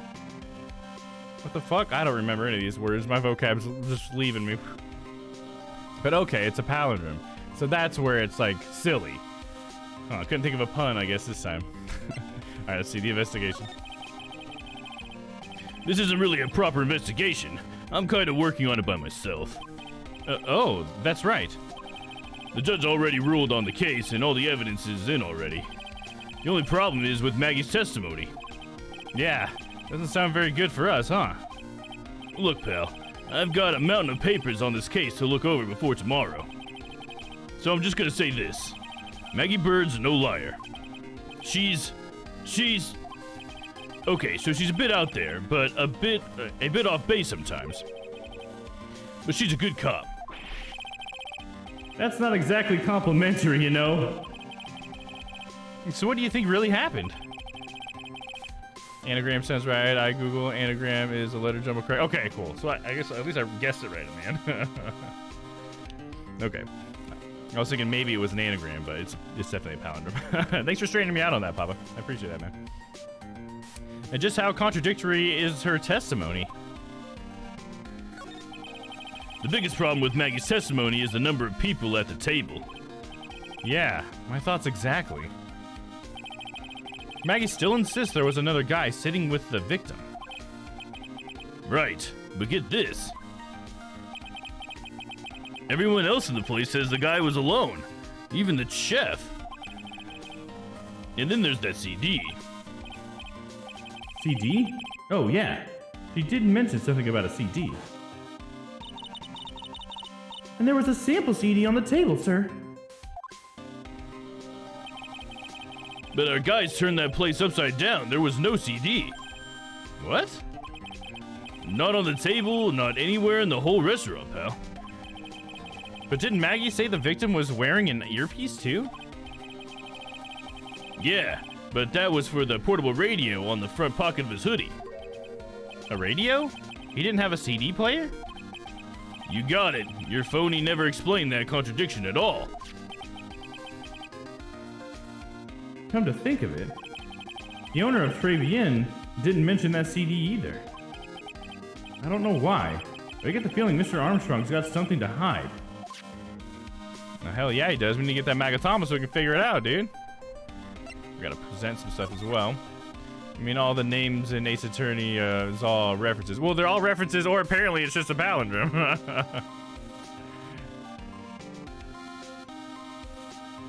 Yeah, that's why I always expect it. Be some sort of reference, or at least like maybe not even a reference, but just kind of something silly like the Any Mini sisters or whatever. Any and Mini or whatever.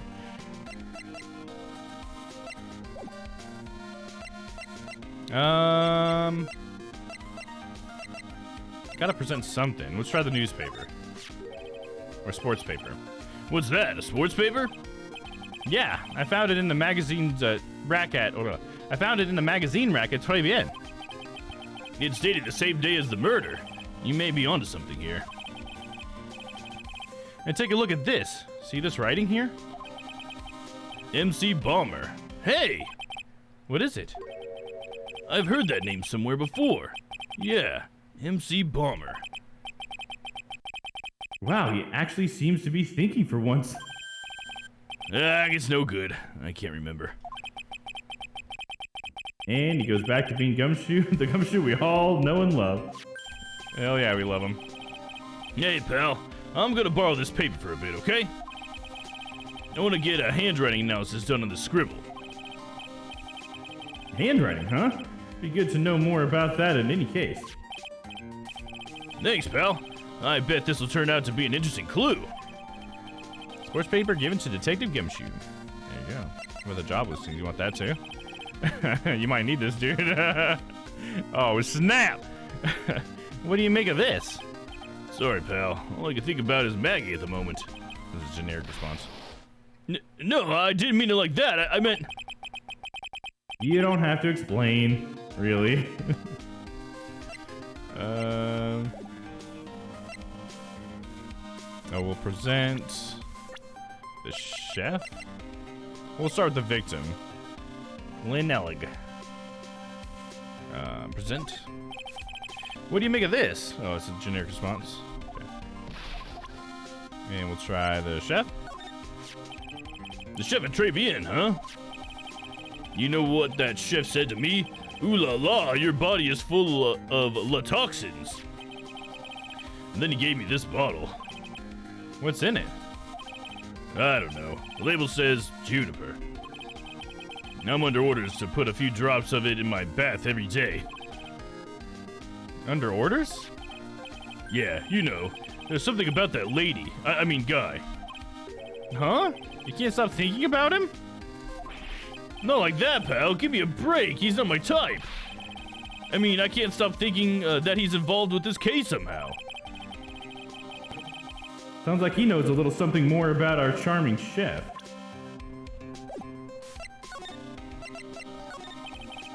So what exactly is that caught your attention about the chef at Trite? It's, kind of hard to say. The guy's probably not even connected with the case anyway. Hey, come on, detective. Didn't you say that you'd give me the dirt on anything? Well, this sort of stuff is kinda unimportant, gossipy stuff, you know, pal? Look, how about this? You go to Trite and investigate the place yourself. And if you find out anything suspicious about the guy, you report back to me, okay? Don't suppose I get a choice in this, huh? Guess I better find out more about the chef at Trite and then report back to Gumshoe. He's got Maya right now. We need to go fucking save Maya, man. Let's see. Present a couple more profiles, maybe. Maggie. Have you gone to see Maggie? Of course I have, but I wasn't much good at consoling her. I'm not very good with words. Oh. Yeah, I guess I must have looked a bit down. Maggie was really supportive of me. It was great to have someone to talk to. Did he go for her or for himself? Probably for himself. What if I show Gumshoe himself? I'm such a loser. I had high hopes for Maggie. I was gonna make her the best detective there ever was. But then all of a sudden she was charged with murder and arrested. I never saw it coming. I never imagined they'd find her guilty. I hate myself for not being able to do anything. It's okay, Detective Gumshoe. We still have a chance to make this right. You know what? You're not such a bad guy after all, pal. Hell yeah, dude. Warm up to us, Gumshoe. We love you. Gotta love us back.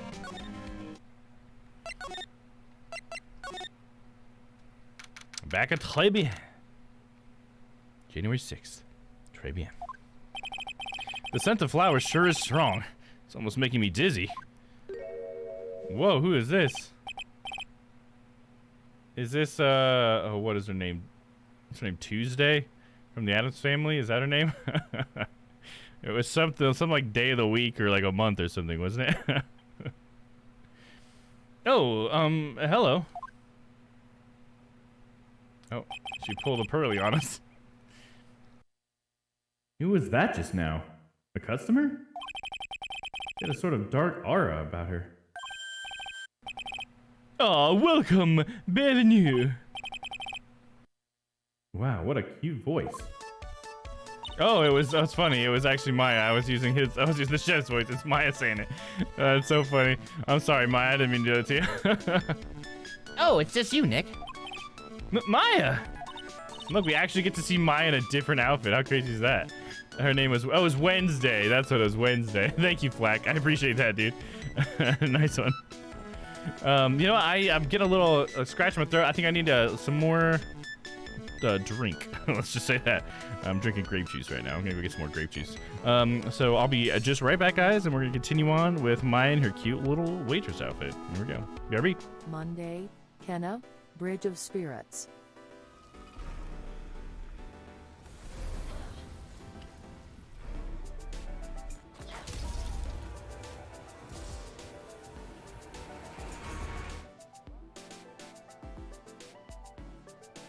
Tuesday, Detroit, Become Human. You son of a bitch! Wait, he just tore out Connor's heart? Oh my god! My boy Connor, dude! Wednesday, Far, Lone Sales.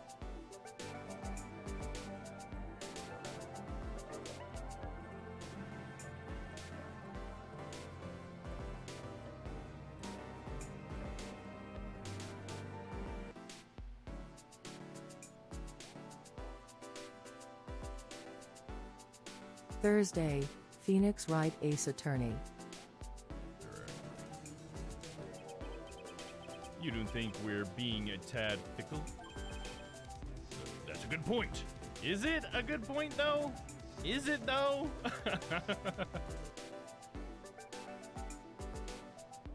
Friday, Cyberpunk 2077.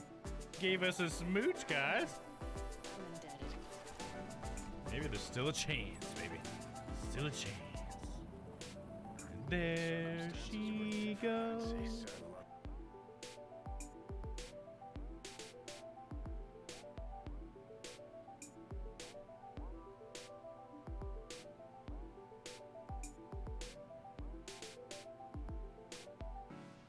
Monday, Kenna, Bridge of Spirits.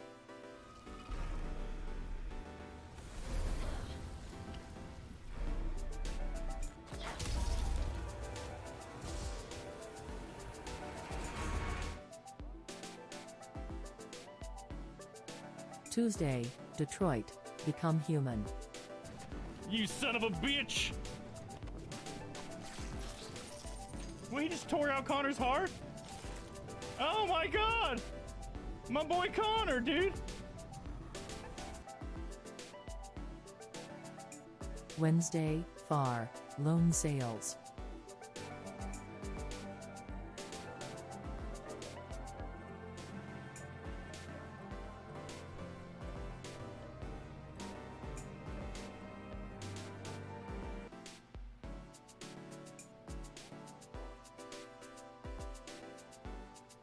Thursday, Phoenix Wright Ace Attorney. You don't think we're being a tad fickle? That's a good point. Is it a good point, though? Is it, though?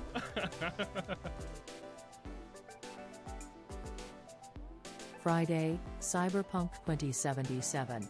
Gave us a smooch, guys. I'm indebted. Maybe there's still a chance, baby. Still a chance. And there she goes.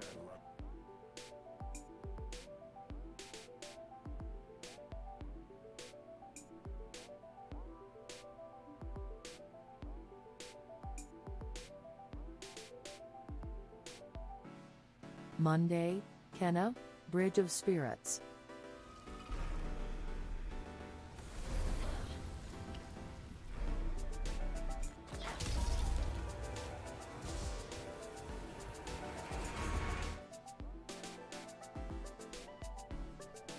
Tuesday, Detroit, Become Human. You son of a bitch!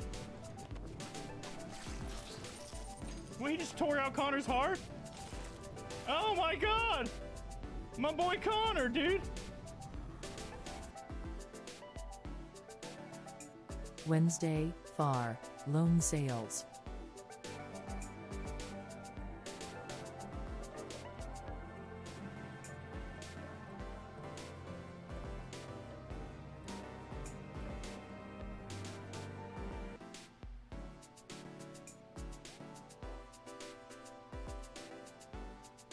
Thursday, Phoenix Wright Ace Attorney. You don't think we're being a tad fickle? That's a good point. Is it a good point, though? Is it, though? Is it though? All right, I'm back, guys. Hello. Also went ahead and took a little potty break as well. We're good to go. All right, take a sip of this grape juice. Yum.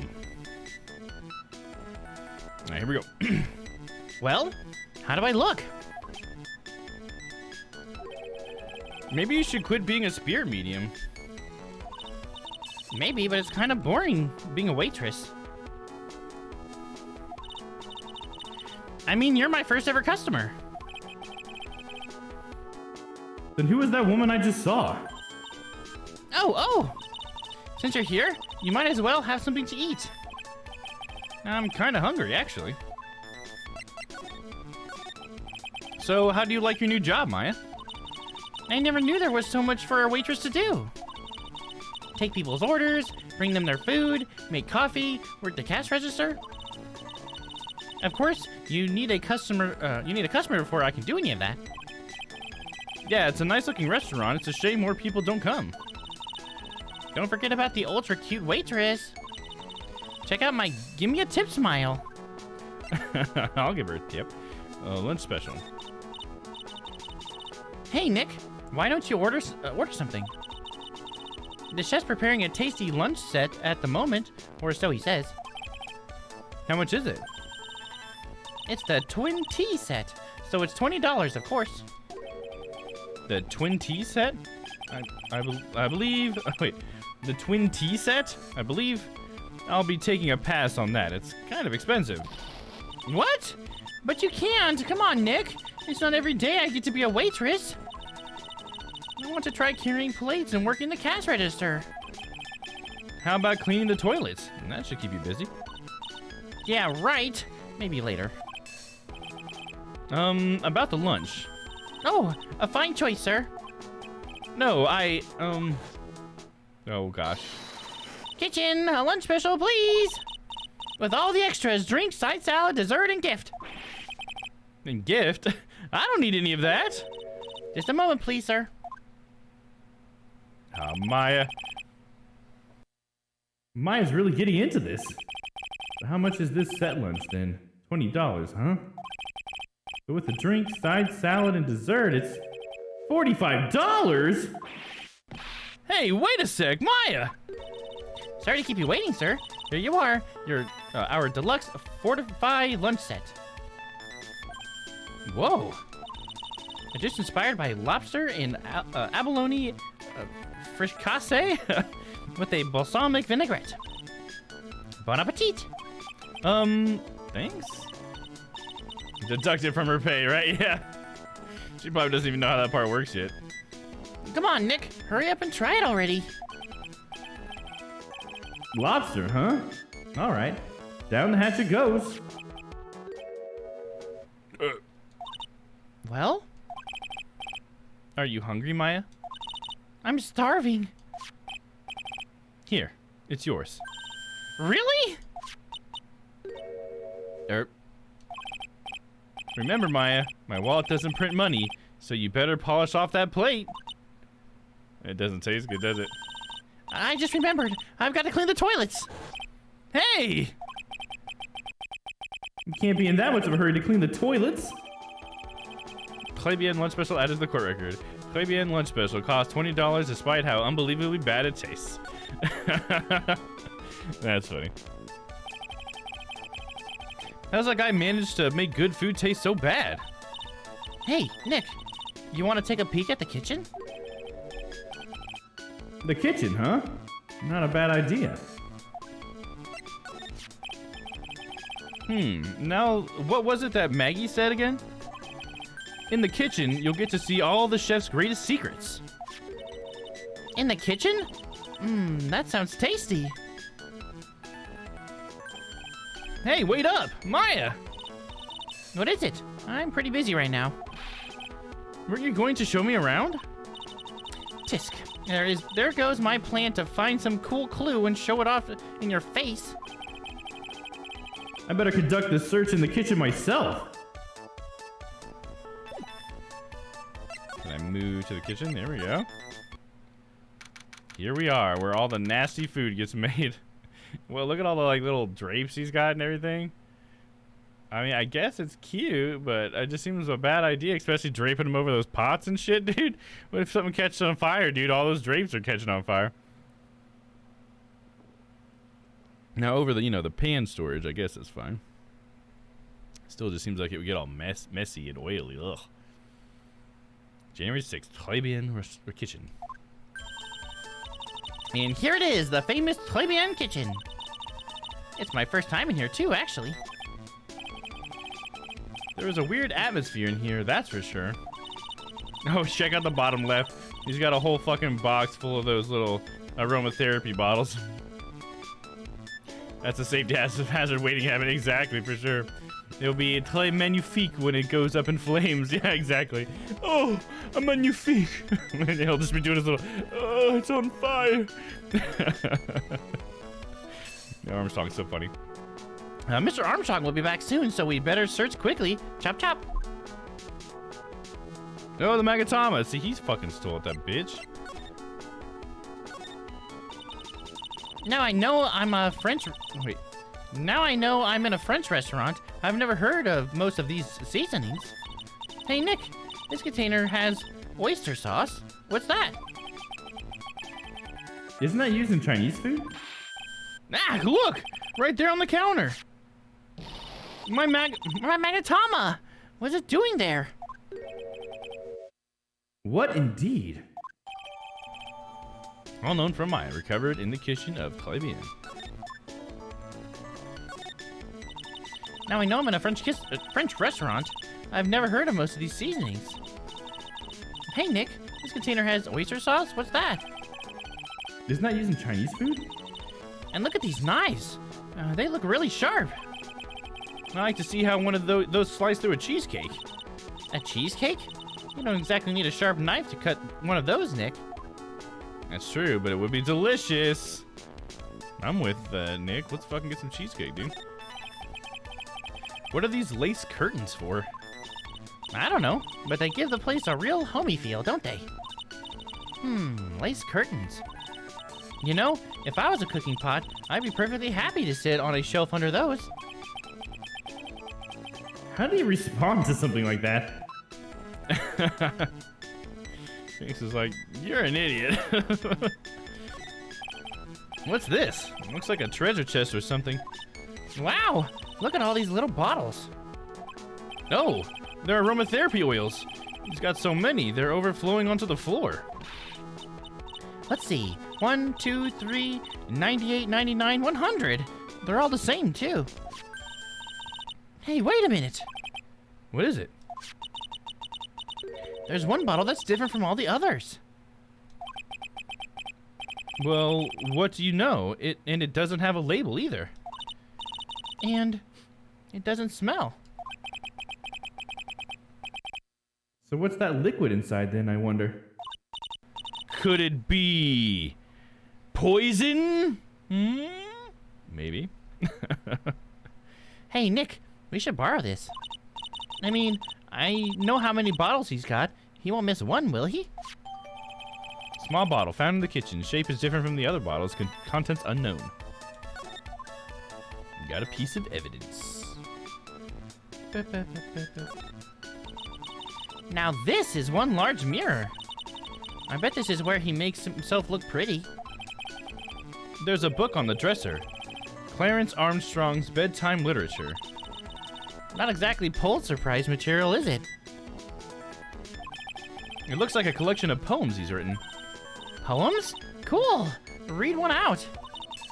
And say it in your best French accent with intensity, okay?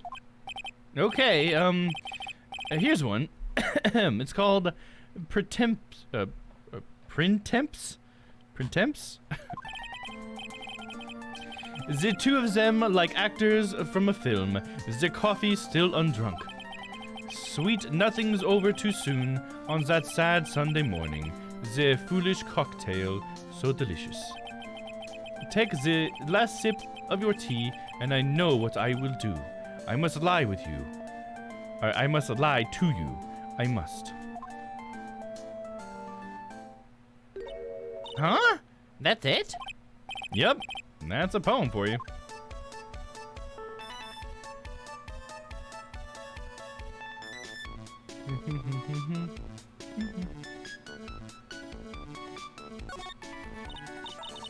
That smells good. Something's bubbling away nicely in that pot. And the chef's not here? What the fuck? It must be the lobster and abalone fricassee. Fricassee? I have no idea how to say that. Fricassee? With a balsamic vinaigrette. Isn't that what I just ate for lunch? Maybe. What you ate is that only French dish I know the name of. And I can't pronounce it, apparently.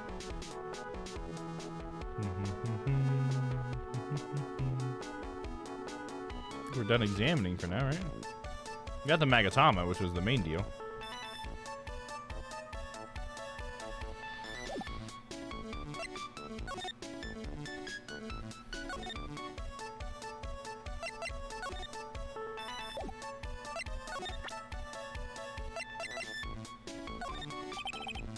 About this. Sorry, Nick. Okay. Nothing there. I think we're ready to move away from here then? I wonder if Maya's gonna come with us. So I need to find the chef at some point, but maybe we can talk to Maggie a little bit more? No?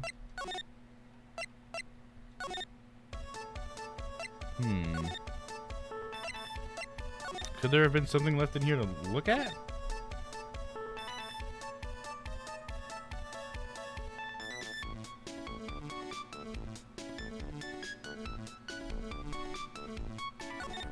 Nope. I didn't mean to do that. Oh, I can't, like, drag it with my mouse around? Okay, that sucks. I was hoping the mouse would move faster so I could scan faster, but that did not work out.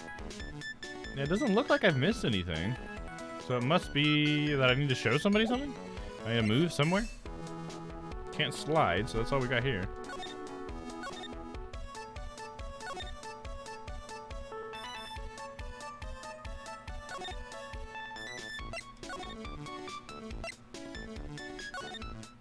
Nope, Vitamin Square. Here we go. Maybe the chef's out here. The old guy's not here anymore. We got a Vespa here. It's all fucked up, though. Rat, I still have some unanswered questions for him.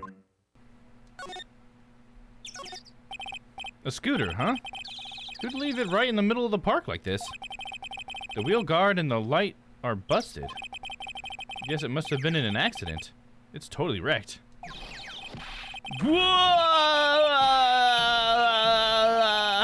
What the fuck is happening?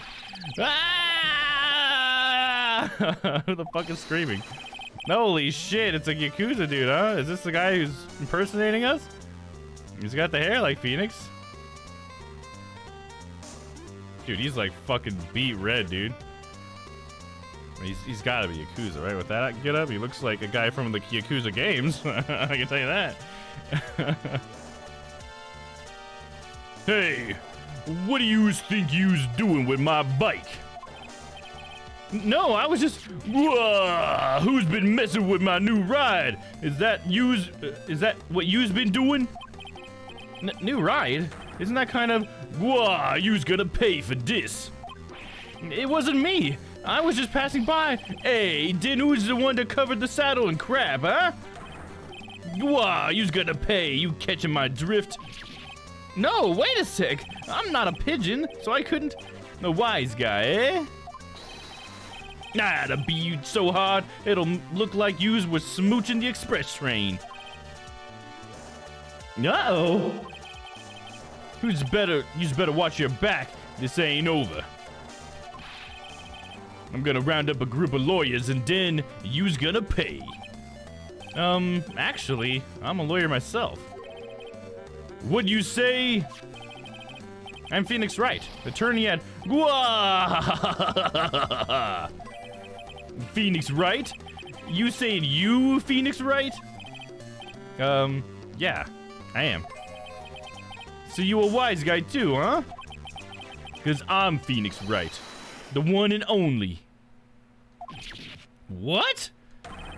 Out of my way, I gotta cruise. On his little scooter too? He's gone. Surely that guy wasn't my phony, was he? He wasn't anything like me! Guess I better make a note of the scooter. Scooter, ridden by my phony. The wheel guard is all smashed up. Ah, pathetic! Is it the old man? There he is. Oh, it's you. A few threats from a little brat like that. And you look like a pigeon that's got seeds in his eyes. That looks nothing like Phoenix, right? Yeah, it's like only his hair is somewhat like Phoenix's. It's still not the same. He might have like a somewhat similar silhouette, I guess, you know? So funny. It's funny that he just wants to steal Phoenix's identity too, like that. He's the real Phoenix, right? Yeah, right, Stella? Laugh at his face. Have you been here the whole time then? I was in that strawberry. I had some thinking to do. More like he had some cowering to do. Are you a regular at that restaurant, sir? It's just that if you dislike it so much, why would you keep going there? Sir? There you are, you filthy pigeons. You want food? Haha, take that. Now I can see it. I knew it. This old guy has got something to hide. But what could it be? Okay. Let's go ahead and talk to him about it again one more time, see what we get. Why are you a regular at a restaurant that you clearly hate, sir? Take that, pigeons. See how you like these seeds. Okay.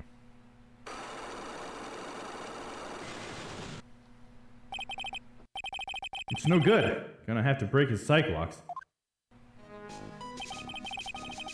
Just can't figure out what he would be hiding. I mean, I'm only asking why he goes to a particular restaurant. Alright, let's do a little scum shaving.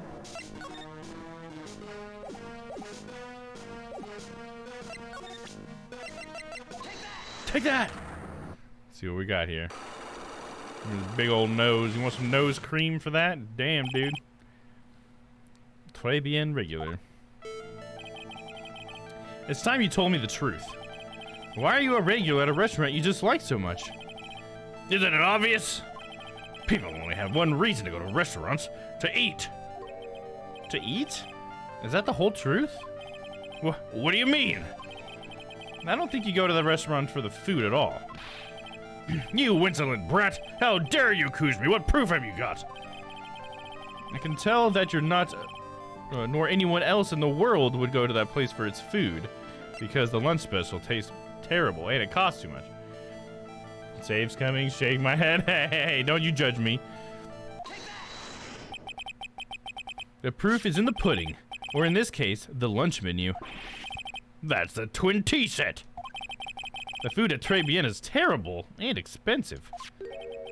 You're wrong. It's cheap. Huh? I'm rich. I inherited money when I was a boy. Yes, I'm stinking rich. I haven't done a jot of work since I was born, other than feeding the pigeons. What a load of crock! The taste's another story, but the price is nothing to me. So you're saying that you go there because you've got money to burn? Exactly. I have so much cash, I go for a swim in my money vault every day. Unfortunately, that's a lie. What? You don't have money to burn. You're flat broke. Because he's got the fucking job listings.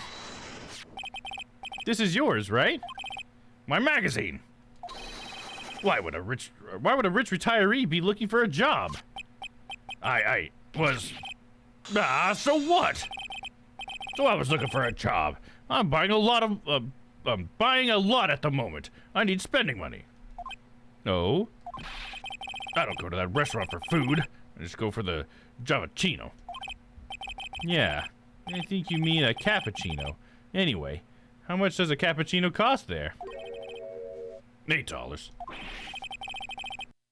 Those better be some golden beans. What's your problem?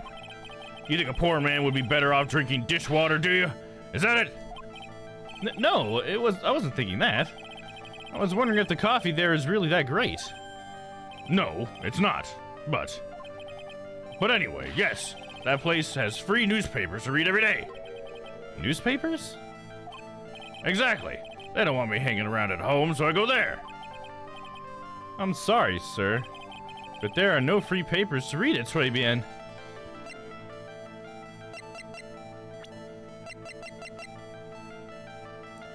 How would I show that? The only thing I can think is by showing the Armstrong, because I know he doesn't like him there. So that's what I'll try. Well, you like seeds, do you, boy?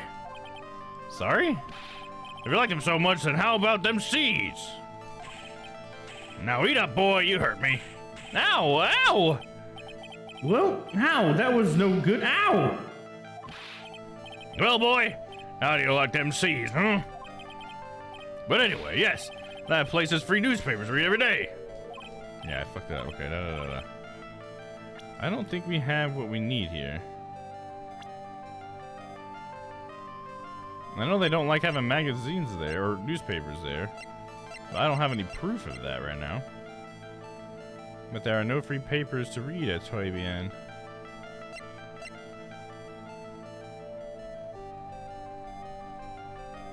Guess I'll have to come back, see if we can't find any more evidence.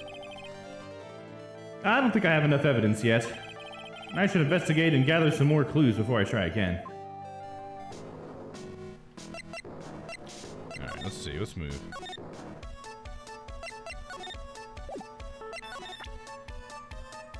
I wonder what she'll say about the scooter. About this. Okay, yeah.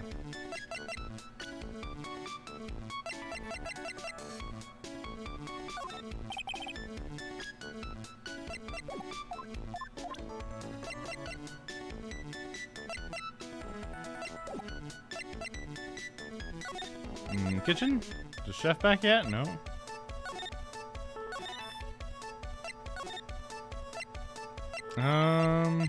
Detention center. So I can talk to Maggie. Criminal Affairs Department. Oh, got something. January 6th, Police Station. Criminal Affairs Department.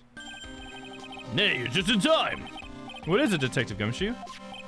The lab got back to me about the newspaper you gave me. He must mean the sports paper with the memo scribbled on it. So, what did they say? Did the analysis turn up anything? They said the doodle was written by the victim, Glenn Ellig. No doubt about it. I expected as much. The victim took the paper with him to the restaurant on the day of the murder. That's our best interpretation of the facts at the moment. Would that be the piece of evidence I needed? I feel like it's still, like, not evidence that they don't have papers there.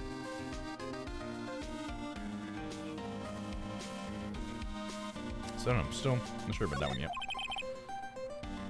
MC Bomber. I get the feeling I've heard that name somewhere before. Oh well, I guess it'll come back to me. Don't forget to report back to me with whatever you find in the restaurant, okay, pal? Since when did I start taking orders from Gumshoe? Although, I get the feeling there's something I need to show him.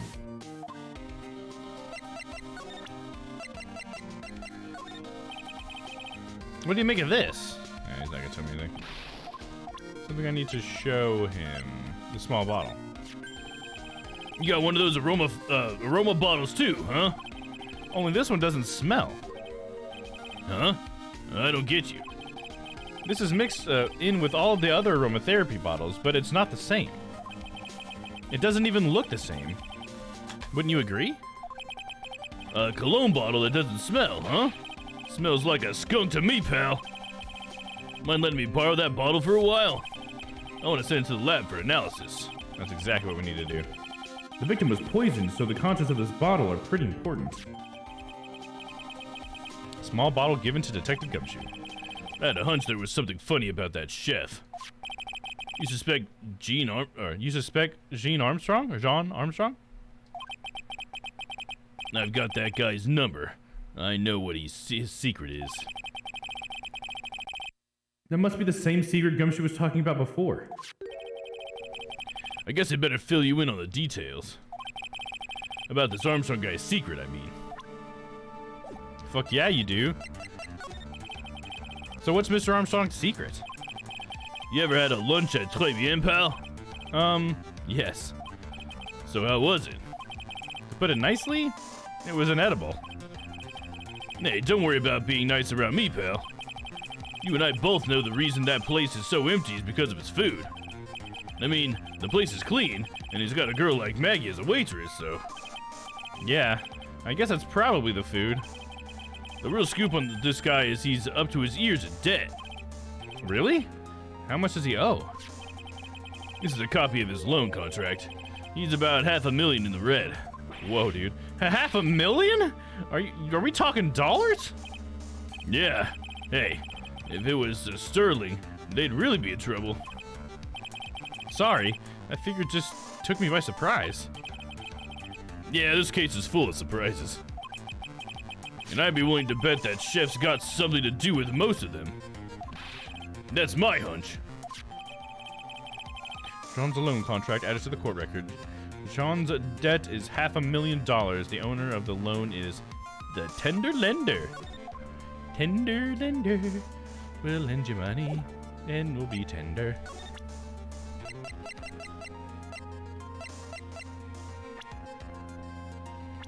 That's all we need from Gumshoe, huh?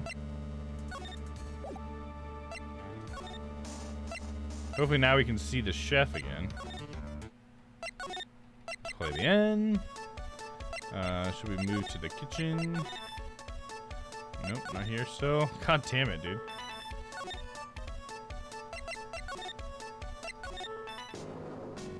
Okay, so is there something I can do here?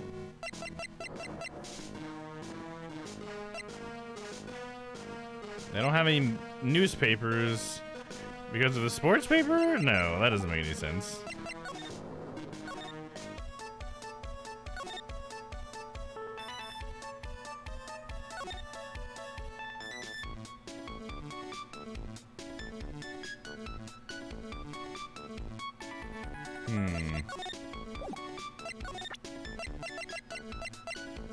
Let me show this to Maya. I don't know what that'll do, but we'll see what she says. She says nothing. Got it. Damn it.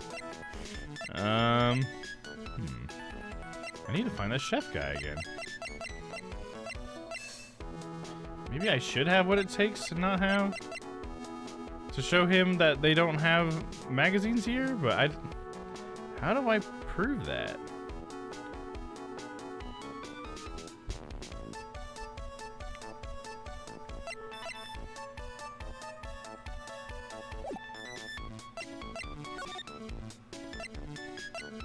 There's like literally nowhere else I can go unless I didn't show Gumshoe something. Is there something I should have shown Gumshoe?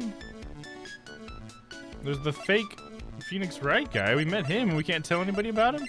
He's not even in our profiles. And what about this Wednesday girl?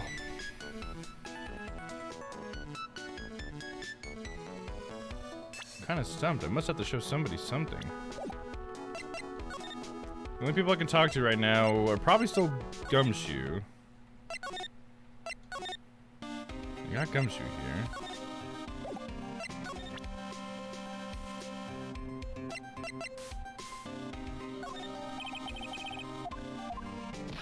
Generic response.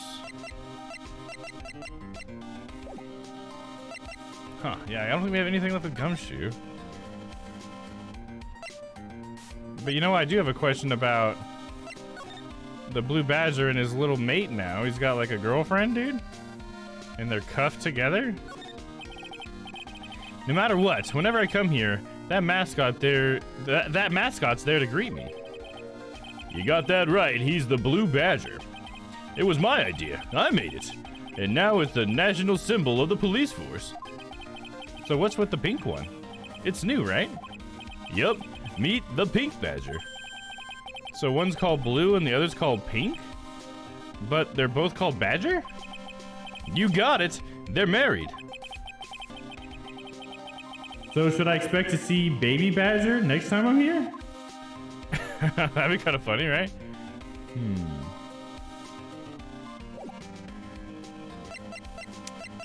Let's see. Doubt anything's here. Oh, there's something. January 6th, Writing Co. Law Offices. Poor Maya. It looks like Mr. Armstrong's really taken a shine to her. I suppose I'll just have to let her work at the restaurant for a while. I'll go pick her up from Trite once things have cooled off. Okay, then we said that.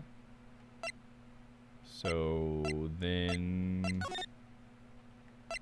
we go back to Trite after that? Have I triggered something?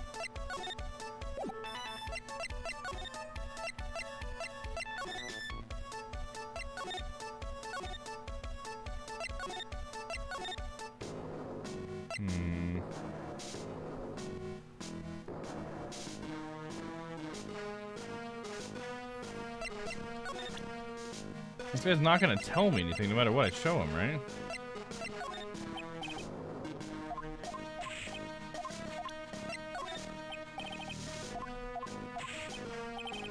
Mommy shark doo doo doo doo doo doo. Yeah, being badger, yeah. Mama badger doo doo doo doo doo doo. Mama badger doo doo doo doo doo doo.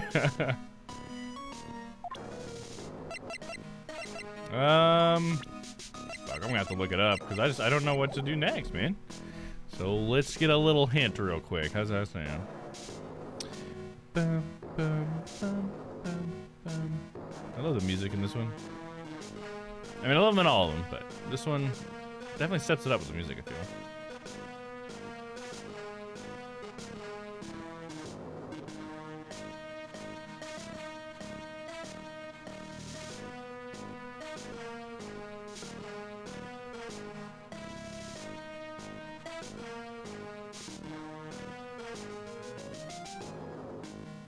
I've done that. I've done that. I was going through it just like the freaking walkthrough's telling me. It's like I knew what I was doing until this part.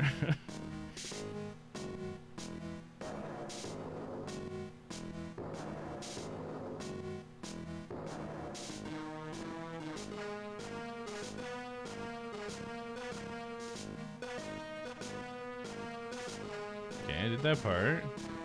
Small bottle. Got the loan contract. Okay, so it is a Cyclops.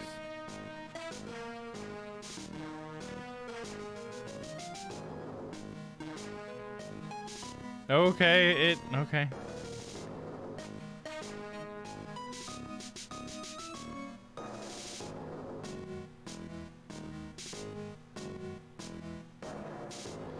Okay, so I was right on what I might be able to show, but it seems like a ridiculous thing that it proves that, you know what I mean?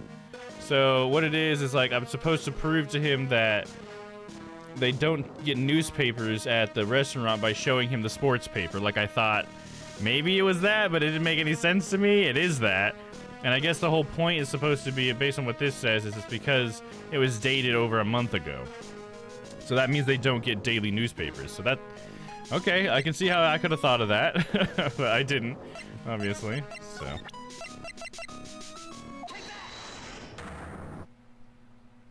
But we've done everything else pretty much perfectly up until that spot. Should've just went with my gut. It's time you told me the truth. Why are you a regular at a restaurant you just like so much? Isn't it obvious? People only have one reason to go to restaurants: to eat. To eat? Isn't is that the whole truth? What do you mean? I don't think you go to that restaurant for the food at all. You insolent brat! How dare you accuse me? What proof have you got? You think of that, but logic told you otherwise. Exactly, Sylvie, exactly. That's exactly how I feel like. I was like, but that doesn't make any sense. How does that work? But, I mean, it does have the little detail of it being a month old, so it's like, I guess I'll give the game that, but I appreciate you. I was close. I was so close. Okay, let's see here. The first thing was, I can tell you you're not... Oh, yeah, because of the shitty food. The proof is in the pudding. Or, in this case, the lunch menu. That's a twin tea set. The food at Très Bien is terrible and expensive. You're wrong. It's cheap. Huh? I'm rich. I inherited money when I was a boy. Yes, I'm stinking rich. I haven't done a lot of work since I was born.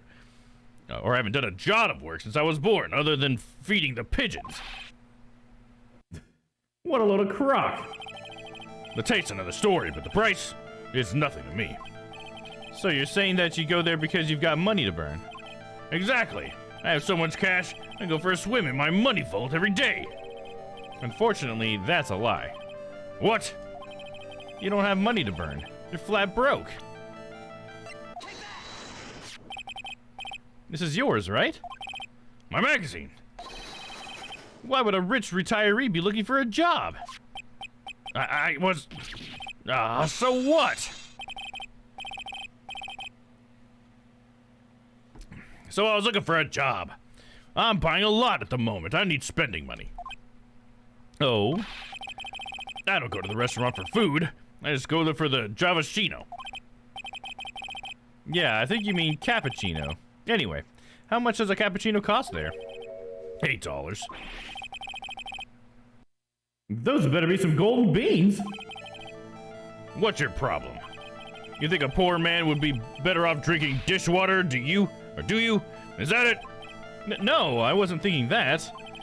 I was wondering if the coffee there is really that great. No, it's not. But anyway, yes. That place was free, has free newspapers to read every day. Newspapers? Exactly. They don't want me hanging around at home, so I go there. I'm sorry, sir, but there are no free papers to read at Très Bien. Take a look at this. What is it? It's a newspaper I found behind the magazine rack at Très Bien. So? What of it? This was the only paper there, and it's dated more than a month ago. What? Do you see what I'm getting at here? The restaurant doesn't get newspapers.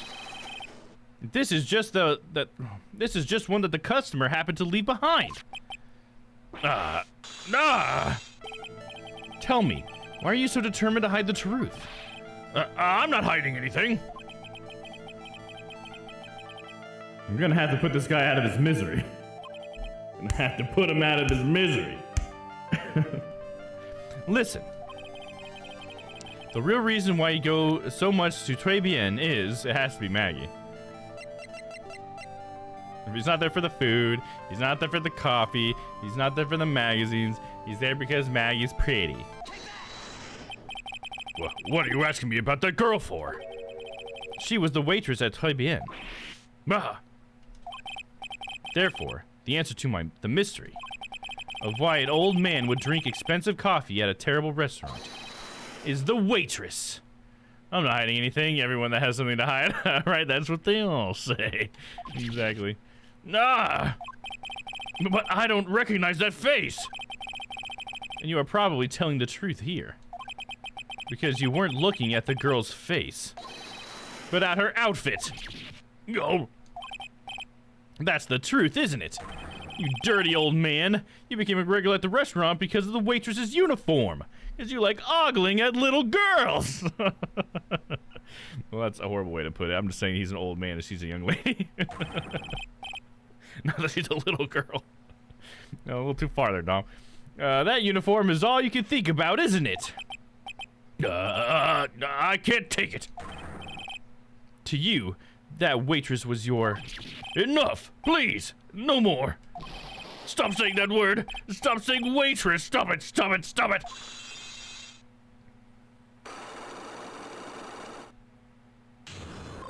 Unlock successful. Didn't even have to use that fucking save scan. Hell yeah, dude. Très bien regular. Sir? Yes, it's true. I was there for the young girl. Fine. So I'm a dirty, wicked, sinful old devil. No, I didn't mean it like that. I even get one of those lousy cups of Javachino every time for $8. All because of that serving girl. Punish me, lock me up. Really, that's not what I'm here for. You'll be the same. Another 20 years and you'll understand what it's like. You'll know how painful it is to be an old man like me. No, really. Listen, sir. Stop calling me that. I have a name, you know, boy. So show some respect, I'm Victor Kudo. Sorry, Mr. Kudo. You young ones think you know it all, don't you? Well, I'm not saying another word. I won't tell you anything more. This guy was in the restaurant at the time of the incident, which means I have to hear his testimony one way or another. I don't believe this. I even broke his sidewalks and everything. Guess I'll have to try to get him when he's in a better mood. I wonder if he'll be our first witness.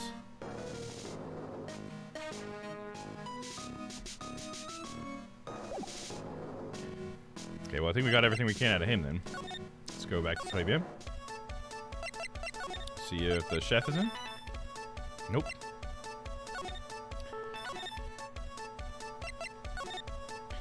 We don't have anything new to present or anything. That honestly feels like it got us nothing.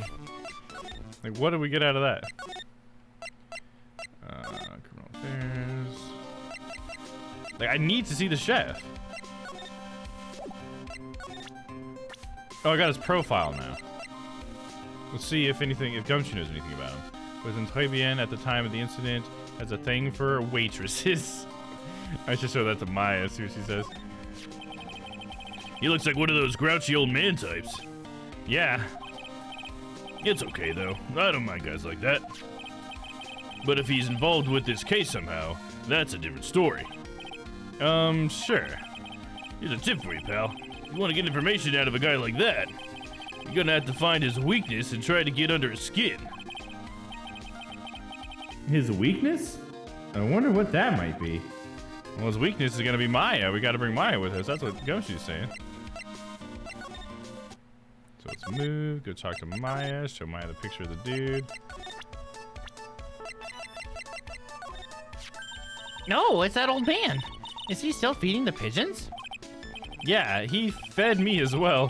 I got a bunch of those seeds in my eyes. Oh, ouch. Hey, Maya, would you mind coming with me for a while? Huh? Me? Why? There's something I really want to ask that old man. Sure, okay. I'll just get changed. No, hang on. Can you go like that? I guess. Like, no. You look good, girl. Sir? You again?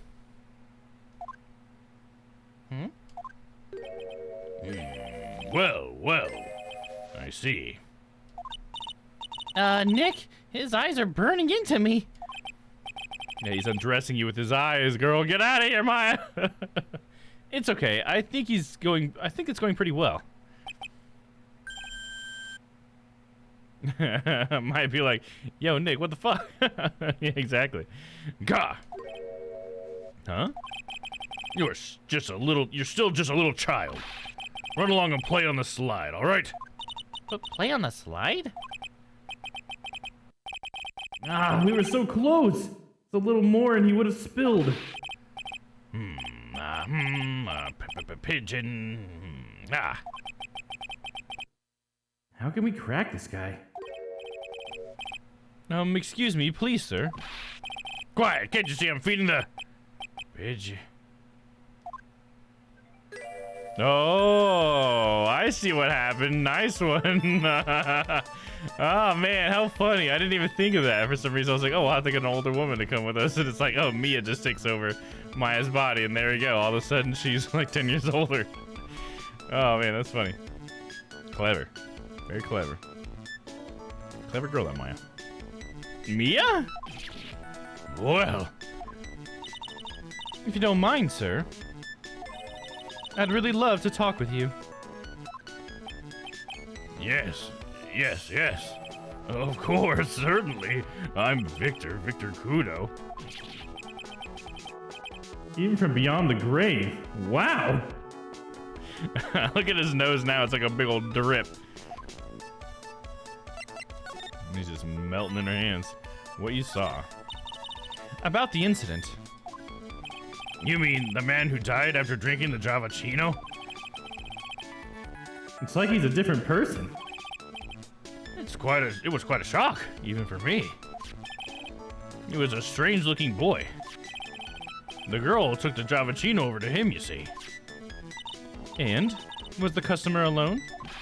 Definitely. He was the only person at the table.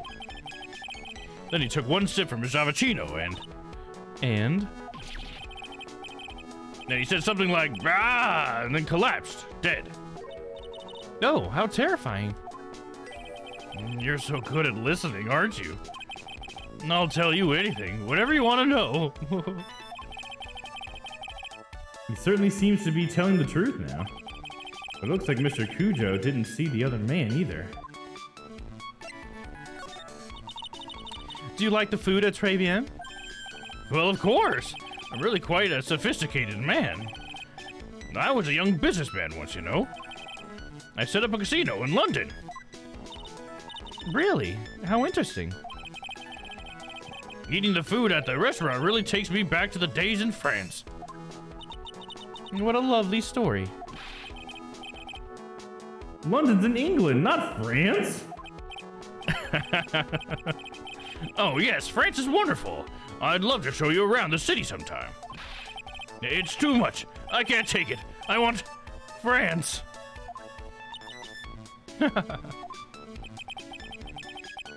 Can't believe Mia's laughing at the guy. I wonder if it's like Phoenix is getting a little jealous or whatever, but the whole time he is just like, this is just a front, Phoenix. Come on, dude. Like, he's obviously, I don't care. Très bien, regular. You visit Très Bien a lot, don't you? Of course. I mean, yes. I'd like to come and see you there. Really? Oh, you flatter me so. The owner would be delighted to welcome you, I'm sure. Be careful, that chef, my dear. The chef? You mean Mr. Armstrong? That's right. The man's an ex-con. He's an ex-con? Armstrong's record. Whatever did Armstrong do? Oh, no. Those eyes. I can't take this. Mia's really got this guy eating out of her hand. He steals things from his customers. From his customers? He's already done that to us. Gloves, handkerchiefs, little things mainly. He's a pilferer, so you be careful around him, my dear. Are you sure about this? Of course. He was arrested for it once. And I was there when it happened, having my Javachino. He really is a regular. Let me write you a little haiku about it. A haiku? A Japanese poem. It'll explain all you need to know about that chef. Victor's note added to the court record. Isn't a haiku? Convicted before. A wicked man or woman. Repeat offender. Nice. That reminds me, we got Haiku Bot in the Discord. I've been on my haiku game recently. I think I've gotten 3 haikus in the last couple of days. For those of you who don't know what I'm talking about, we have a bot in Discord where if you write, anytime you chat, if you have the correct number of syllables to make it a haiku, Haiku Bot will take what you said and format it into a haiku, and then tag you in it and everything. It's so funny. It's like right after you say it. Haiku Bot for the win. Yes, no. What I love about Haiku Bot too that we're finding out is that if you say any sentence in the Discord, like praising or even damning it, I mean, there's limitations to it for sure. But it will like or put eyeballs on like reactions to your messages and stuff too. It's so funny. It actually reacts to you talking to it. It's cool. It's a cool bot. If you guys have a Discord, I recommend checking out Haiku Bot. If he takes anything again, you let me know. If it's not too expensive, I'll buy you a replacement. Poor guy. He couldn't do enough for Mia. Okay, Phoenix. That's about as much as I can do to help. Thanks, Mia. We got some really important information thanks to you. Honestly, I can't believe Maya called me for something like this. That's funny. Maya knew what to do. I knew it was Maya who made that decision. It'd be funny if Mia just forced her way in. It's like, oh, they need me. How funny. I love how Mia can just show up. She's just like, she's just still a character. She's dead, but you know, she's still a character. I think that's great. Oh, we got something new in here. January 6th, Très bien. I guess it's about time to wrap up today's investigation. Had enough of being a waitress? Yeah. Plus, no one came to the restaurant. Oh la la, Mademoiselle Maya! Non, how can we leave me like this? How can you leave me like this? I'm sorry. That reminds me. Mr. Armstrong had a Cyclock or 3, didn't he? Going to have to break those. Mr. Armstrong, I hope you won't mind, but I'd like to have another word with you. Volunteers? Of course. Hey, Kubot is sentient. Yes, it is. Ocean flows quiet. Ocean flows quiet. Sparkling star is always true. Crumbling of futures. Just testing haikus. Yeah, there you go. I wish we could have a haiku bot in the chat. Wouldn't that be awesome? If we could, I wonder if there is a chat bot that would do haikus, huh? I have no idea how they even do like the haiku bot like coding. You know, like I guess it would have to be able to detect syllable counts, but I've just never had to count syllables with code before. So I guess I wouldn't know how to start. You know, it's kind of interesting. I mean, without having like a dictionary that just gave them like a value, you know, like here's the word, here's how many syllables it has, but for every word that possibly could be used. I don't know. I wouldn't know how to do that. Maggie's motive. Where was that Wednesday girl? Can we take a look at this? Oh no, we've already looked at it. I do want to present him with this. Pardon, pardon. Without my reading glasses, I cannot see this. I do not read English well. He's not even looking at it. Better find a way to make him look then.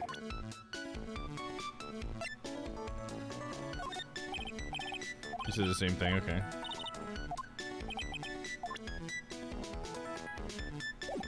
He's gonna have to Magatama him, so let's go ahead and save.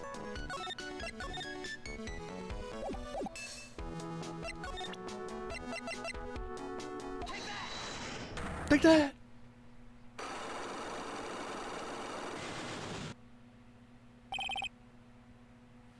Oh, look at that. He's pulling pedals off the rose now. He's not so happy. Not so sparkly. Oh, what is happening? I do not like this horrible feeling.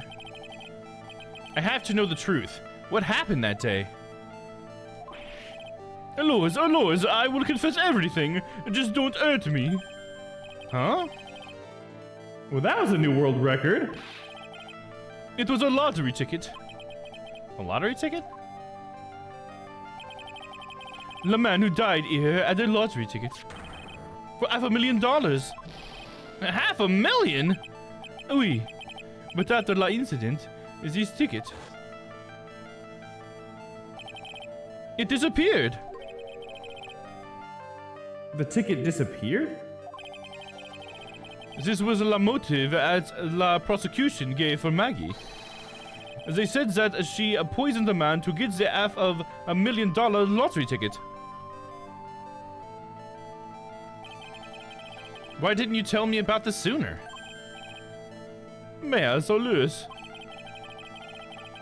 You've been trying to hide this information about the lottery ticket from me. And I want to know the reason why. No, monsieur, you doubt me, but I have confessed to you everything I know. Mr. Armstrong, the $500,000 lottery ticket. I think I know who took it. I think the winning ticket was stolen by this person. Oh, shit. I think it was stolen by him, right? Wouldn't he need it because of the loan papers?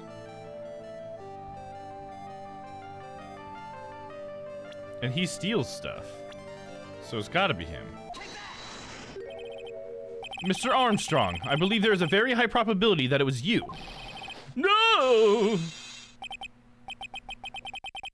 Wow, that was one piercing scream, even for a man like him.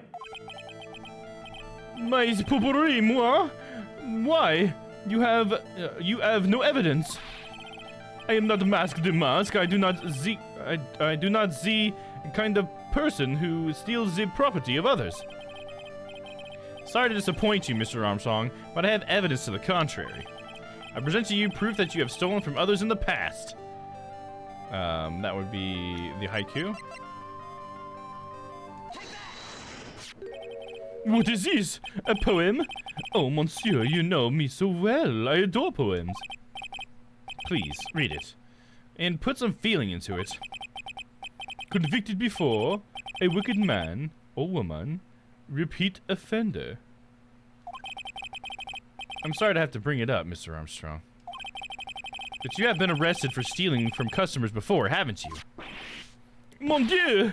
Les mensonges! You are the liar. You deny it? Do not make a false accusation, s'il vous plaît.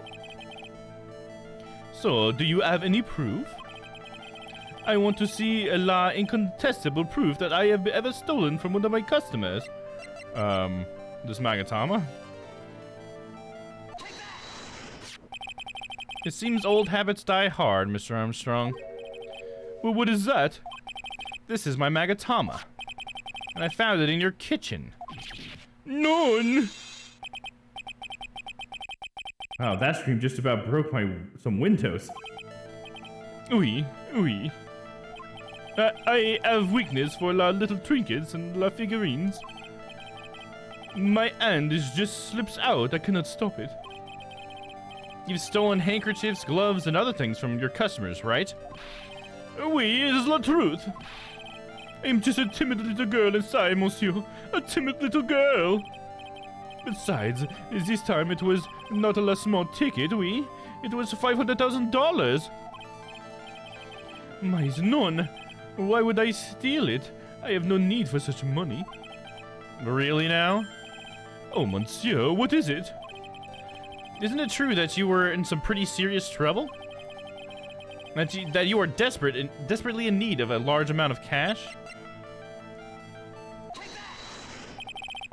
This restaurant is deep in the red, isn't it? Ugh. You have a loan to the tune of $500,000. That lottery ticket would have wiped out your debts. Ugh. Well, Mr. Armstrong, what do you have to say for yourself now? Oh.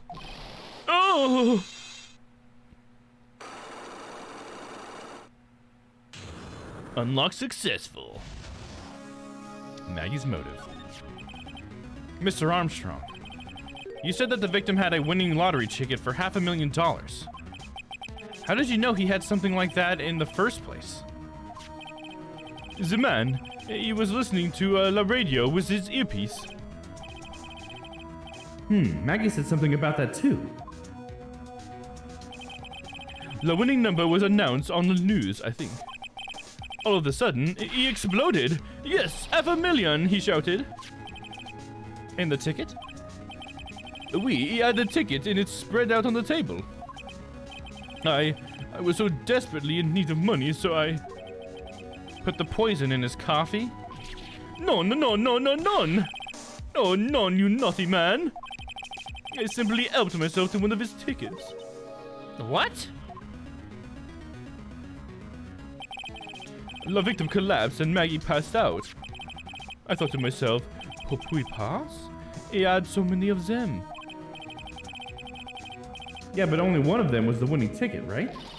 How could you do that, Mr. Armstrong? Maggie was arrested because of you. None! This is not true!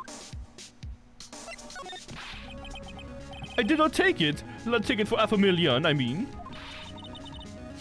But you just told us you did. You said you took a ticket. Yes, none, my fiel. It is not. That's enough. Huh? Ah! Oh, it's Gadot. Mr. Godot! Or Godot, I mean. What in the heck are you doing here? This is without a doubt the worst coffee I've ever tasted, Mr. Armstrong. He came in here for coffee? Does his craving for coffee know no bounds? Perhaps Mr. Armstrong stole one of the victim's tickets on the day in question. I am La Erednon, just a pretty little girl who everyone is laughing at. But in that case, Maggie shouldn't be the only one under suspicion. He had the wrong ticket. What? Mr. Armstrong made off with the winning ticket's pretty neighbor. So the ticket he took was worthless? Not quite. He did win something, $1. You see, I am just a pretty face. Without in my looks, I have nothing. So, what happened to the winning ticket then? The one he meant to steal? Indeed, what did happen to it? I don't like spoiling myself by watching trailers, so we'll just wait to see how the movie turns out tomorrow, won't we?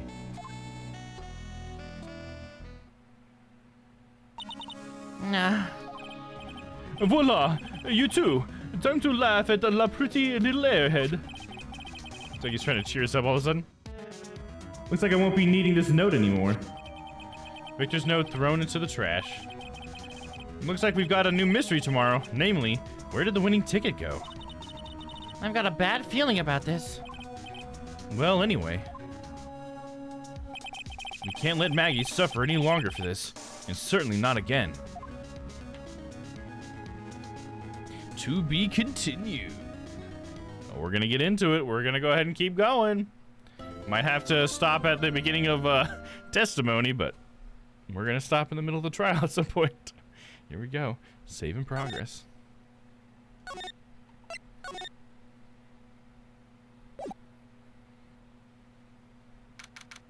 January 7th, 9:48 a.m. District Court, Defendant Lobby, number 1.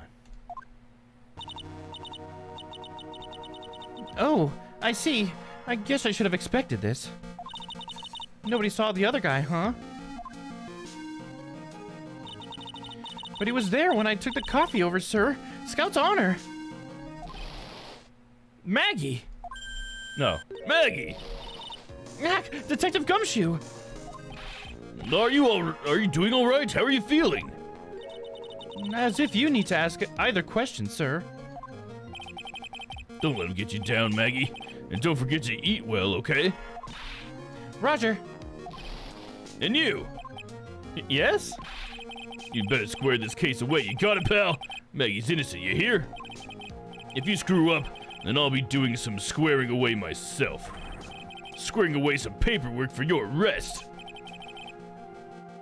Yeah, I think he's serious. Hey, detective, you're on our side for once, right? Yep. So you'll be able to help Maggie out, right? Really? Can you, sir? Oh, of course. I've got the situation under control.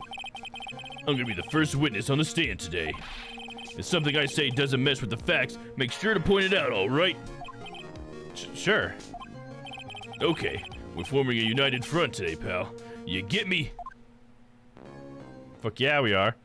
I love Gumshoe having a crush on Maggie. I think it's adorable how he's trying to, take care of her and everything. I love Gumshoe.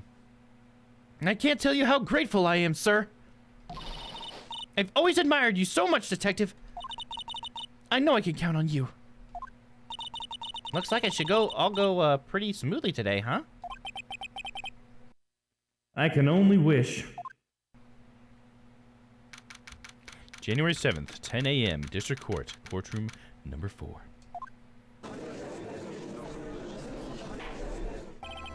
Court is now in session for the trial of Maggie Bird. The defense is ready, Your Honor.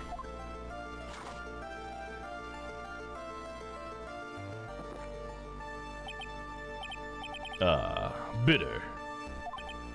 Mr. Wright. Yes, Your Honor? No. What's wrong? Nothing. It's just whenever I addressed you in the previous trial, your response was, you was talking to me. It was a little, well, intimidating. No, that wasn't me.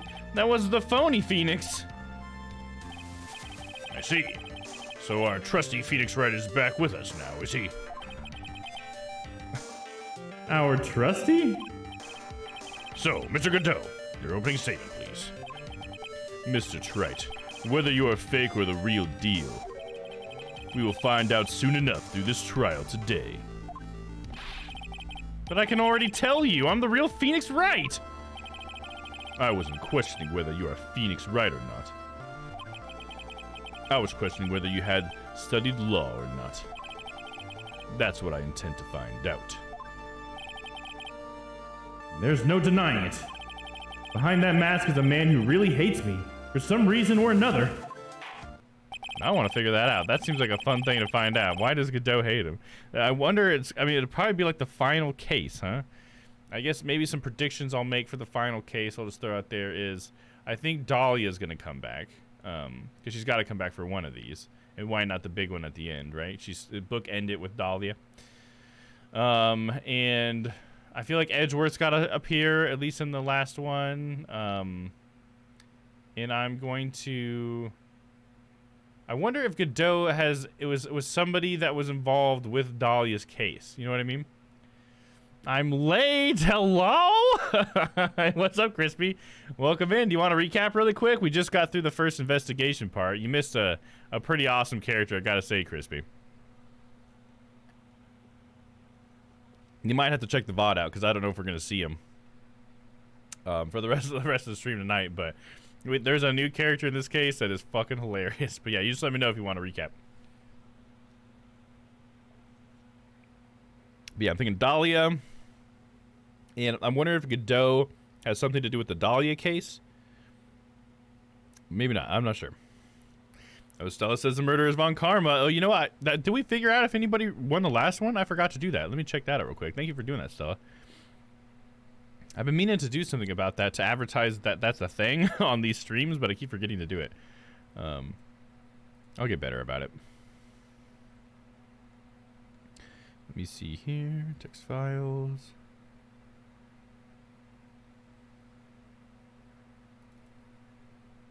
So last time, did anybody guess it?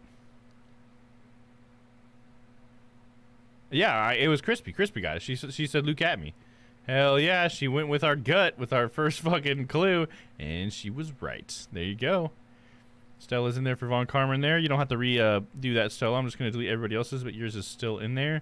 Crispy, you're going to get some extra Streamloots cards because you guessed it right last time. And for anybody who doesn't know what we're talking about here, there is a command that I have for guessing who the murderer is in any case. And the earlier you guess it, the more card packs you'll get. So like if you guess it right when we obviously know who it is, then you don't get to know that. Or you don't get all the cards or whatever because you already knew it. Anyways, so if you guys want to participate, what we have is we have two commands. The first one to participate is murderer. So exclamation point murderer, and then either the name of the person or a description of them if you don't know their name. And then that will enter you in there. And then if you want to see what all the guesses are, you can do exclamation point who done it or who did it. And that will give you a list of all the guesses that people have already done. So there you go. I was way off last time with saying Edgeworth was the killer. Oh, that was the time before last time. Because last time you said look at me for the just this last case. But I think it was the very first one you said Edgeworth was the killer on the one where we were Mia, right? Is that the one you're talking about, Crispy? All right, let me give Crispy her cards really quick.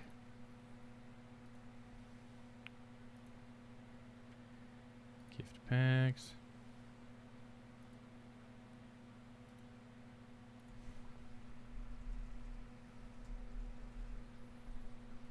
right, I'm gonna give you there's a few packs there for you. Should be a good set of cards. There you go. Cool. Thank you, Stella, for doing that so we could get back on track with that. Yeah, the one before last, I just forgot who died. Yeah, it was who was it? It was the boyfriend of Dahlia that died. I don't remember his name though. Pretty forgettable dude apparently.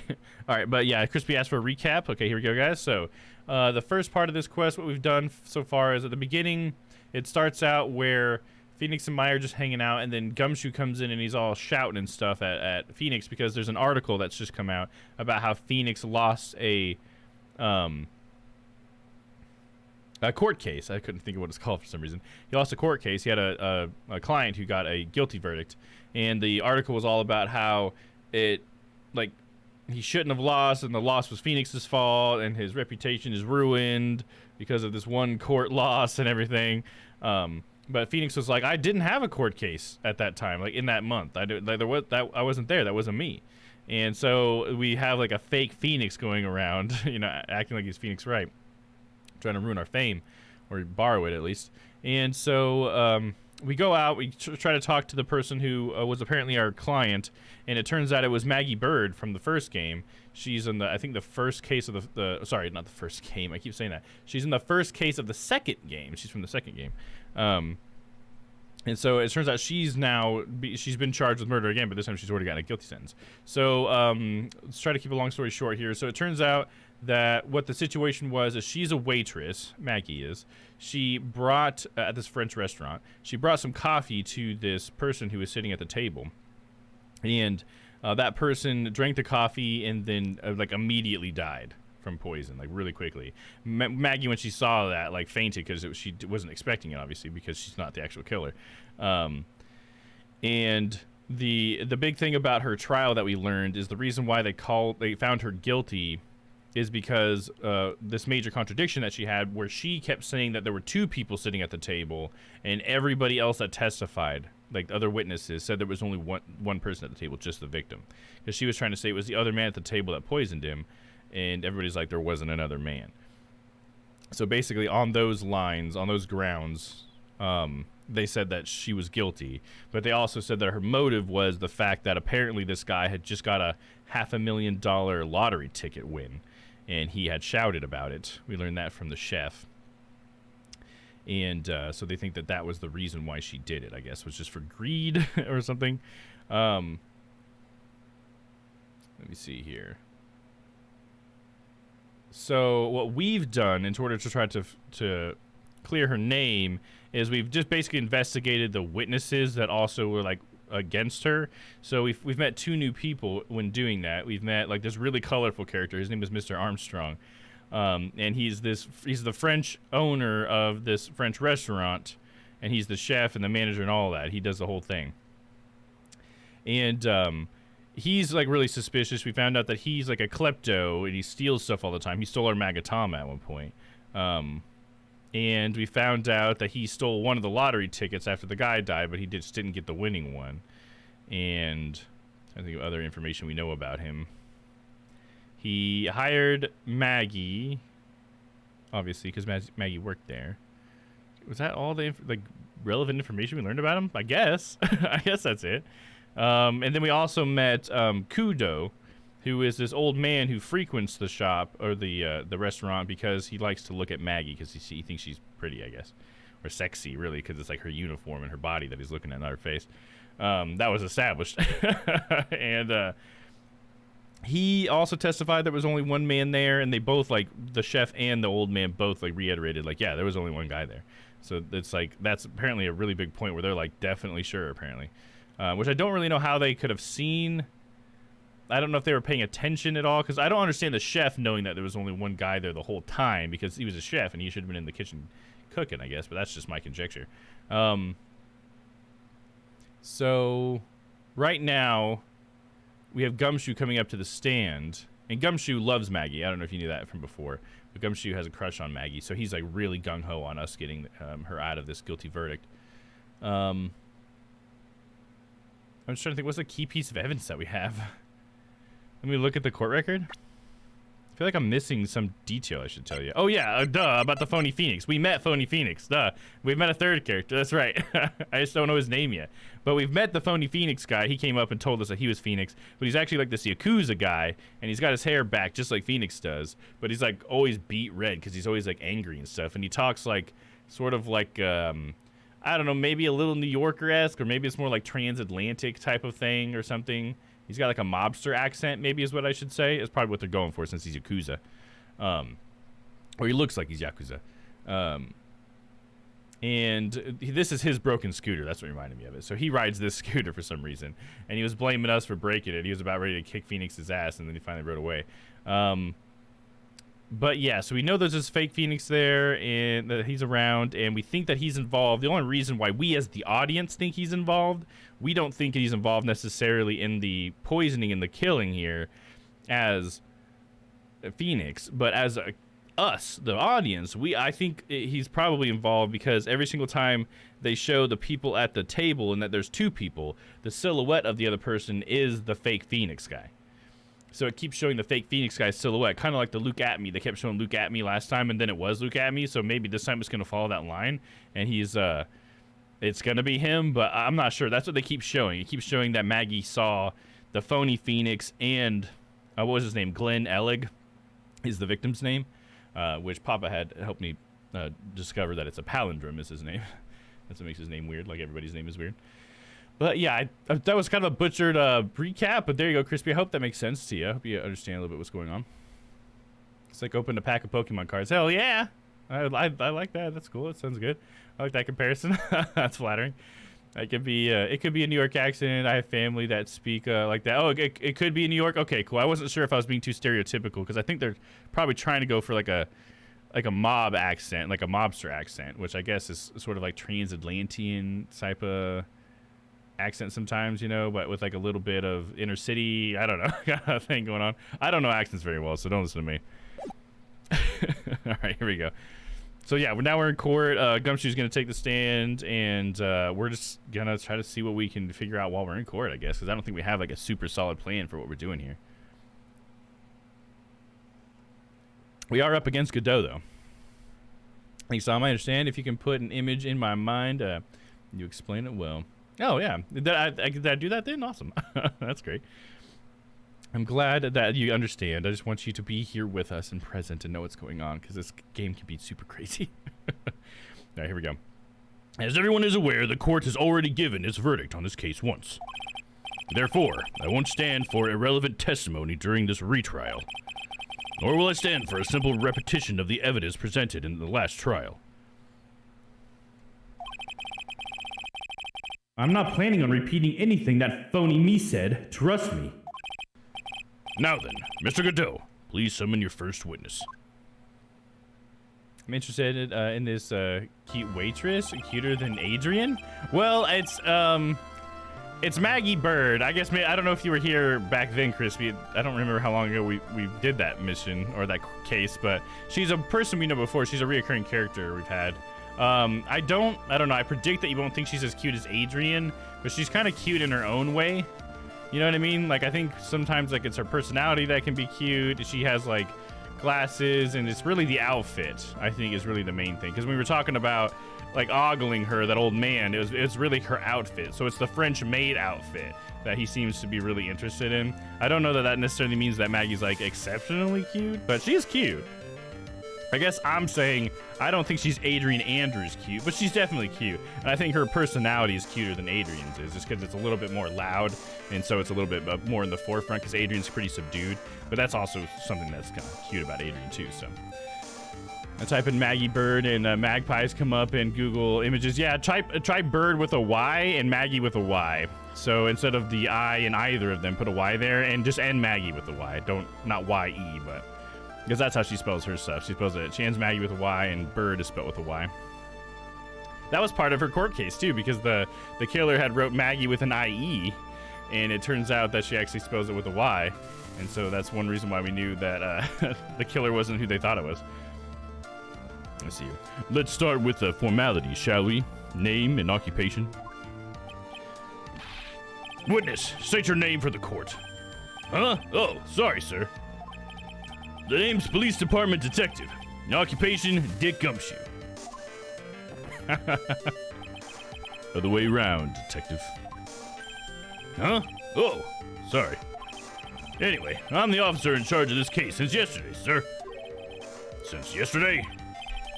Yeah, the guy who was on the initial investigation tied up with another case now. I hope Gumshoe's really got everything under control, for everyone's sake. I see. So, Detective Gumshoe, would you outline for the court the basic facts of the case? Yes, sir. The victim's name is Glenn Ellig. He was a professional programmer. Oh, I see now. She's okay. A little generic looking. Yeah, I can see she's a little bit generic looking. I see what you mean by that. He was on the payroll of Blue Screens, Inc., a local company. This is the victim's autopsy report. The court accepts this into evidence. Lynn's autopsy report, added to the court record, died of potassium cyanide poisoning. Time of death was between 1:30 and 2:30 p.m. Whoa, what? They have a whole hour? But he died in the middle of a restaurant, like seconds after drinking his coffee, and they couldn't get an accurate time of death? That's weird. Maybe he didn't actually die there. Maybe he didn't die instantly, but he was actually just dying for a long time? I don't know. And here are the floor plans for the restaurant. That's a slow death, right, Noah? Over the course of an hour, this fucking cyanide just fucking coursed through him. When the incident took place, the victim was sitting right here. The poisoned coffee was brought over to him by the waitress. The waitress being the accused. Yeah. He didn't want to say that. The victim died from poisoning almost immediately after he took a sip from the coffee. See, almost immediately, but we have an hour fucking window with when he died? I don't understand that. Did nobody look at a fucking clock? Damn, dude. At the time of the incident, there were 2 other people in the restaurant. Oh yeah, here you go, Crispy. This is Mr. Jean Armstrong. He's amazing. And also probably a bad guy. He may even be the killer. I'm not sure, but he could be. He's certainly in a position to be, and he's certainly got motive, but I don't know. We'll see. Mr. Jean Armstrong, the owner and chef. And a regular by the name of Victor Kudo.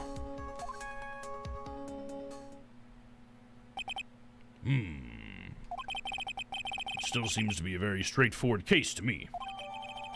Blueprints of the crime scene. X = victim seat. Come, detective. Take up this hammer. And nail the defendant's coffin shut with your own 2 hands. Now then, Detective Gumshoe, let's have your testimony. Yes, sir. Witness testimony. The incident. When the incident took place, the victim was alone at his table, sir. We understand that the guy, Glenn Ellig, was listening to the radio at the time. Traces of poison were found in his coffee cup. And what we found was potassium cyanide. That stuff really packs a punch. And, it looks like this bird might have had, well, some kind of motive. That was a really weak statement. What was their actual motive, though? Because their motive, they're saying, is just because it's like, oh, the guy said he just won a bunch of money. And so she just instantly makes the decision to poison him? Where did she get the poison? Isn't that, like, premeditated? I feel like poison's pretty damn premeditated, dude. She just keeps poisoning her just in case she has to kill someone. Using the dark, aromatic depths of coffee to conceal the poison. Classy lady. The facts of this case seem to be ironclad. Mr. Wright, I would ask you to begin your cross-examination, but... Yes? Please, no intimidation tricks this time around. Is that understood? I already told you that wasn't me. Of course, he's a mobster trying to intimidate the witness, huh? The incident.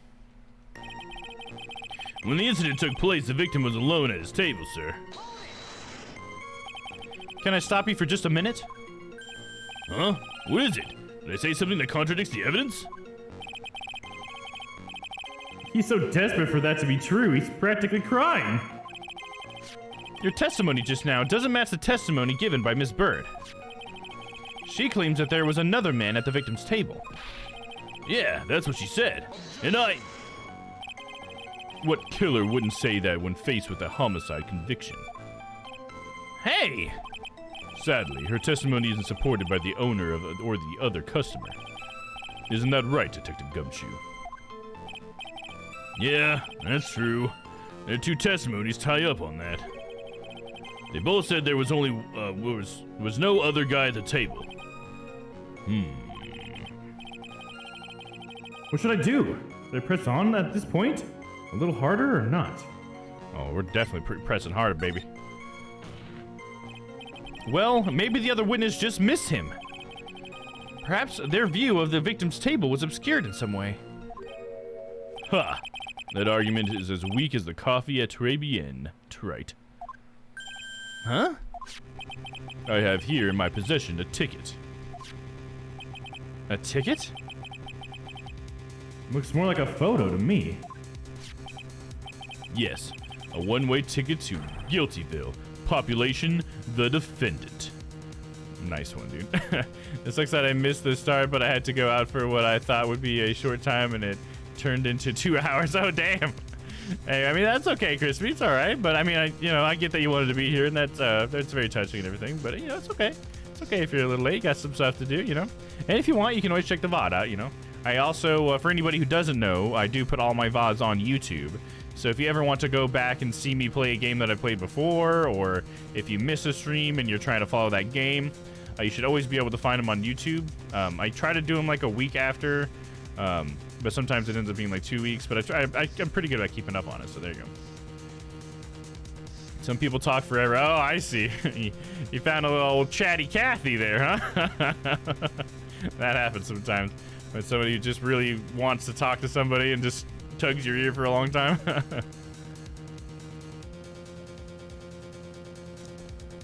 Yeah, if you guys ever want to, if you guys do want to check out those VODs I was talking about on my YouTube, the link to my YouTube should be in the About Me section of my stream, or I think you can do !YouTube, I think would also bring it up. I think that works.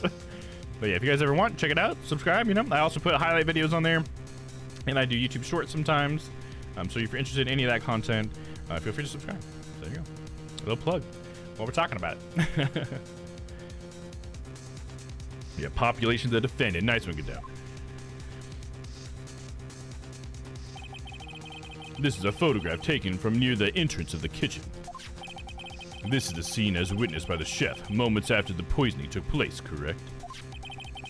I think the court will agree that with such a clear view of the scene of the crime. How, Mr. Trite, could anyone have overlooked a second person at the table? Yeah. And it certainly seems to show the victim's table extremely clearly. Yeah, but it's only the chef. I mean, where was Kudo seated? You know what I mean? That's one other person's testimony, but what if he's guilty? You know what I mean? We had to go talk to the person about stuff, but then they just kept going off topic, but it's okay. Oh, yeah, I got you. They got a bunch of other stuff they wanted to talk about too, apparently, huh? We understand that the guy, Glenn Ellig, was listening to the radio at the time. He was listening to his radio, you say? Yeah, he had a portable radio in his chest pocket. Maggie told us that too, didn't she? Something about how one of them had some sort of earpiece. What should I do? Should I press on this point a little harder or not? I mean, it's fucking always press harder, dude. Why are we questioning that? And what was it that the victim was listening to on the radio, Detective Gumshoe? Huh? How should I know? Thanks a lot. We're now one step closer to the middle of nowhere. This isn't going very well, is it? Detective, could you perhaps tell us about the poison and how it was used? Traces of the poison were found in this coffee cup. So traces of the poison were found in the coffee cup and nowhere else? Not sure I get you, pal. Was the poison a liquid, or was it a powder? If it had to be put in layman's terms, I'd say it was a powdery substance. So the poison could have been in anything that was on the table. Sugar, salt, pepper. Ha! Do you put salt and pepper in your coffee, Trite? The victim took his coffee black with no sugar. Nah. It seems that the poison could have only been in the coffee. What should I do? Should I press on this point a little harder or not? Fucking, he's asking us this every time. We always press, dude. Are you absolutely certain that the victim even drank any of his coffee? Huh? What do you mean? According to this file, the poison was found in the victim's coffee cup. But what proof is there that the victim ever drank any of it? No, hey, you're right. That's what I was thinking. I take mine without sugar too. Oh, I cannot do that. If I ever drink coffee, which I really don't, but if I do, it has to have plenty of cream and plenty of sugar because I hate that bitterness. I'm so bad with that. I think the only thing I could take close to black coffee might be like cold brew. Cold brew is pretty good. It's not as bitter or like acidic or whatever. And yeah, I'm just not a coffee guy in general. But hey, Godot, more power to you, brother. You wanna cheers me? No? All right. Stingy fucker, dude. Fucking asshole, man. In case you were wondering, that last objection was for the detective there. Huh? For me? Oh, hey, you're right. You may be fooling the court, but I'm not falling for it. If you have the time to waste, you have the time to present that piece of evidence. That piece, sir? Yes, that piece. What piece was it again? It's talking about the poison bottle in Maggie's apron, I think. This. Aw! What the fuck, man?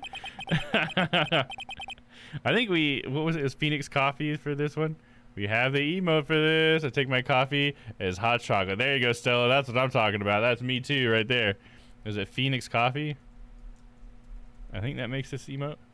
Yeah, there we go. Phoenix Coffee. Hell yeah. I love it. I can't handle black, but I can handle black, but I prefer it with milk for the smoothness. Oh, nice. There you go. Okay. Okay. I see you.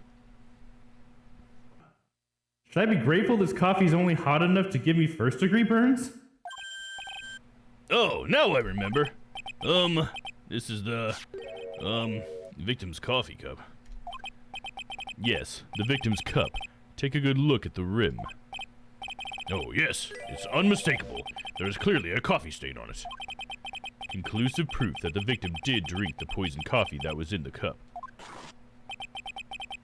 The victim gulped down the bitter death that the waitress brought him. Like this. Ah! It's so funny when he chugs it down like that. Gulp, gulp, gulp, gulp, gulp, gulp. Godot is so refined. Gumshoe is so unrefined. I love Gumshoe. Gumshoe's got to be one of my favorite characters. Top 5 for sure. For the record, the only prints on the cup were the victims and the defendants. The coffee contained potassium cyanide covered in the victim and Maggie's fingerprints. But what was the poison? Did the poison have Maggie's fingerprints on it? The actual poison that was in the cup? Upon further inspection of this cup, we found a certain chemical substance. And what we found was potassium cyanide. That stuff really packs a punch. Potassium cyanide? I've heard of that chemical before. Exactly how strong is this poison, Detective Gumshoe? Well, that stuff's lethal. Eat too much in your history. How much is too much? He poisoned himself. Man, there you go, Crispy. What a twist! A lethal dose is 0.2 grams. That's about enough to finish anyone off. 0.2 grams? How much is that? You know when you swab your ears for wax? Yeah, about that much. Earwax, huh? Sounds like something Gumshoe's got an abundance of. Such a small quantity of poison could have been concealed anywhere. And, it looks like Miss Bird might have had, well, some kind of motive. Ooh, sorry about that yawn, guys. Some kind of motive. Yeah, but if you ask me, it's been blown way out of proportion. You know what my golden rule is, Detective? Check out a bad cup of coffee. You can always get another. Huh? I don't get it. He's talking about Detective Gumshoe, I think. I'm saying, we can always get another witness on the stand if you have to check you out. Gulp. So stick to the facts, Detective. Now then, what was Miss Bird's motive? Come on, Gumshoe. They said she wanted to steal the lottery ticket. I knew it! That's what we heard yesterday, too. It disappeared from the scene of the crime. And it wasn't just any lottery ticket. It was the winning ticket for $500 million, or $500,000. I don't know why my brain went for billion there. $500,000. Mr. Armstrong knew about the ticket too, didn't he? But he stole the wrong one. Then, is it possible Maggie stole the winning one? What should I do? Should I press on this point a little harder or not? Oh, we gotta press it! Wait a minute! The mere fact that the lottery ticket disappeared is in no way implicates my client.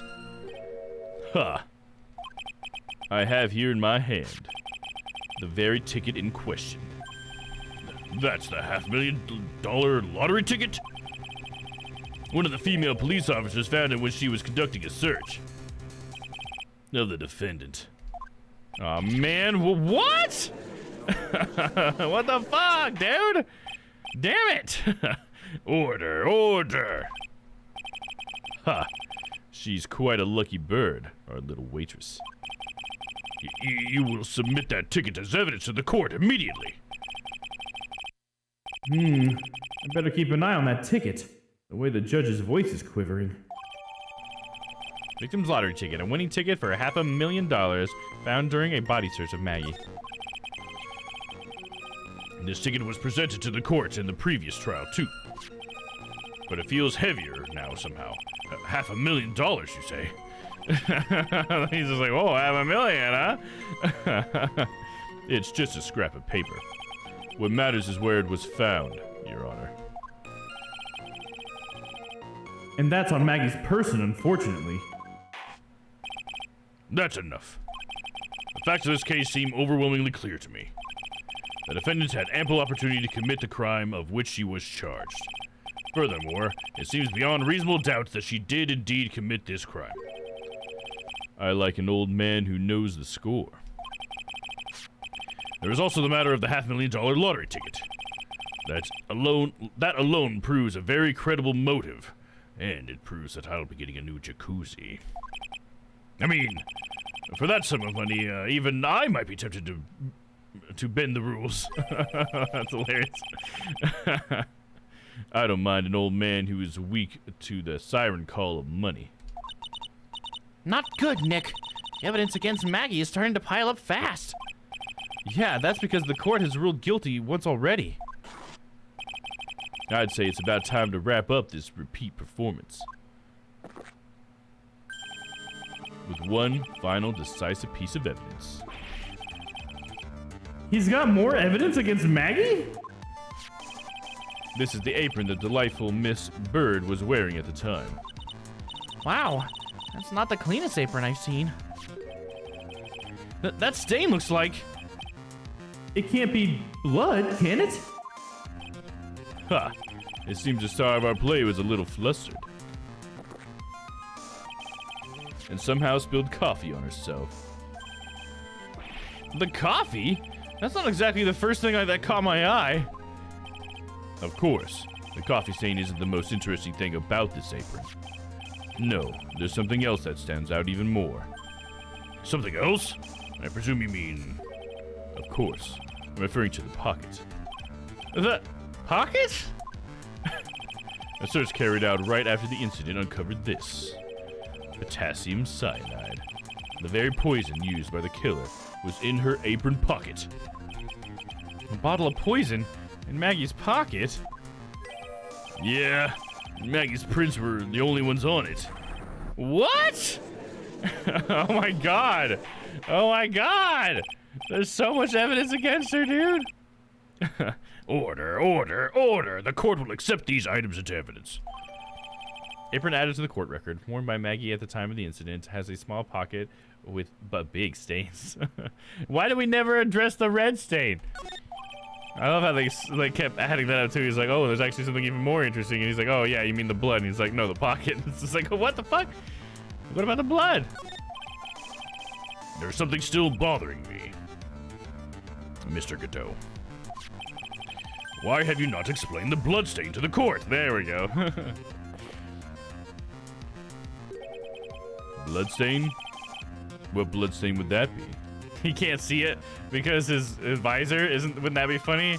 If that's why, because all he sees, everything's tinted red, so he can't see the bloodstain. Don't play games, prosecutor. The blood-colored stain that's smeared all over the apron. That's ridiculous. No one told me anything about a blood stain. You don't need to be told. Just look at it. Well, detective, could this stain really be blood? No way, sir. It's just ketchup, sir. Ketchup? She must have gotten some on her apron while taking someone their breakfast that day. You could have spoken up a little sooner, Detective Gumshoe. Pull a stunt like that again, and I'll have you drink 17 cups of ketchup, witness. Ketchup? What? I wonder what's this thing with 17. Because he was talking about... Is it that 17 cups of coffee was like the limit between like where it's safe to drink coffee? Is that what it was? I think they talked about it. Like 18 was too many, so he'd always drink 17? Is that how it worked? Something like that. I think that's what it was. I thought everyone knew what it was already. I haven't seen anything yet to make me doubt the last ruling I made on this case. The motive, the opportunity, and the supporting evidence. They have all been clearly established. Well, Trite, it seems you really are a phony after all.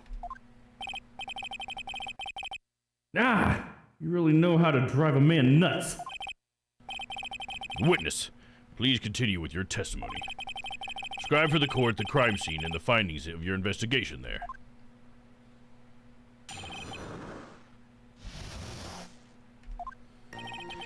The crime was reported at 2:25 p.m. by a kind of scary old man, sir. Poor Maggie had passed out from the shock. It must have been real tough for her. Yeah, see, this is the outfit that old man likes so much. The victim didn't have any identification on him, but we figured out who he was pretty quick, and then the investigation went smoothly. When Maggie was searched, we found the lottery ticket and a bottle of poison. And that was it. There was nothing else missing from the crime scene.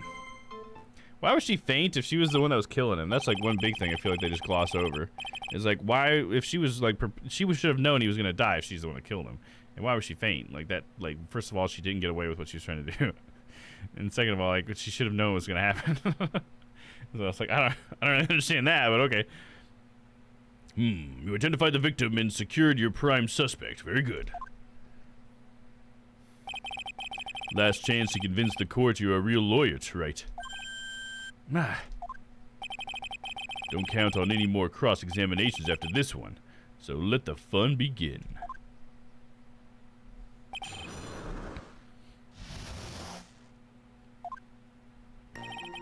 The victim was reported at 2:25 p.m. Or the crime was reported at 2:25 p.m.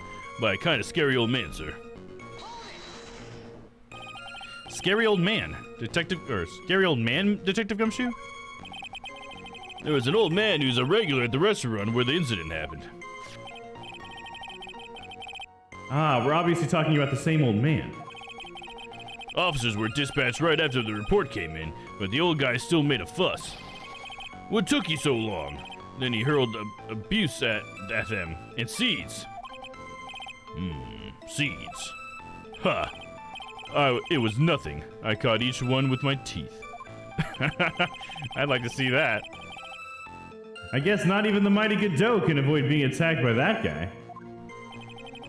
The old man was the only other customer in the place at the time. He took his time finding a payphone, apparently, so he was late reporting the crime. Is that why the time of death is so big? Poor Maggie had passed out from the shock. It must have been real tough on her. How long was the defendant unconscious for? The officers got the crime scene around 2:40. Maggie was still out cold in the kitchen at that time. It took another 10 minutes or so before she came to. Now I would have liked to have been on the scene myself. I bet you would have liked to carry out the search, too. I would have loved to see Maggie asleep like that, all pretty and peaceful. Oh, that's so creepy. You're a professional detective, Gumshoe, not a professional bird watcher. Nice, nice. Birdwatcher. Save the romantics for your own time, detective. All we need to know about is the investigation. Oops, I guess I'm pretty red right now, aren't I?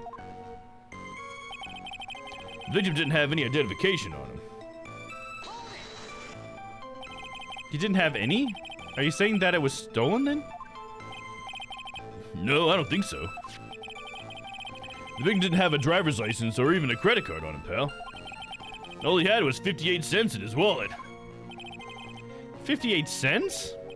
Yeah, I can't believe I found someone with less in their wallet than me, pal. Birdwatcher, but I'm... yeah, exactly. Exactly. The victim sounds like he was a thoroughly miserable young man. Or some kind of outlaw. Why not give him a bit of an edge? I think I'm onto something here. But if we figured out who he was pretty quick, then the investigation went smoothly. Wait a sec. Huh? Did I say something dumb again? Let me paraphrase what you just testified to this court. The victim didn't have any form of ID on him. That's basically what you said, yes? Yeah, basically. In that case, how were you able to identify the victim so quickly? No, that... He's so let down. He's got the whole sagging shoulders and puppy eyes thing going. There was a prescription bag on the victim's table along with the lottery ticket. It seems Mr. Glenn Ellig visited his doctor before he went to Trite. We got the victim's name from the medical records of the doc who prescribed the meds. That's a reliable enough source for the court. What should I do? Should I leave this alone or ask to hear more? Ask about the prescription bag, about his health insurance, about the prescription bag. So what sort of medicine was in the bag? Well, actually, the bag we found was empty. Huh? Yeah, completely empty. It was completely empty? The victim got this from the doctor, and the bag was empty. Huh. Recommend trivia. Huh.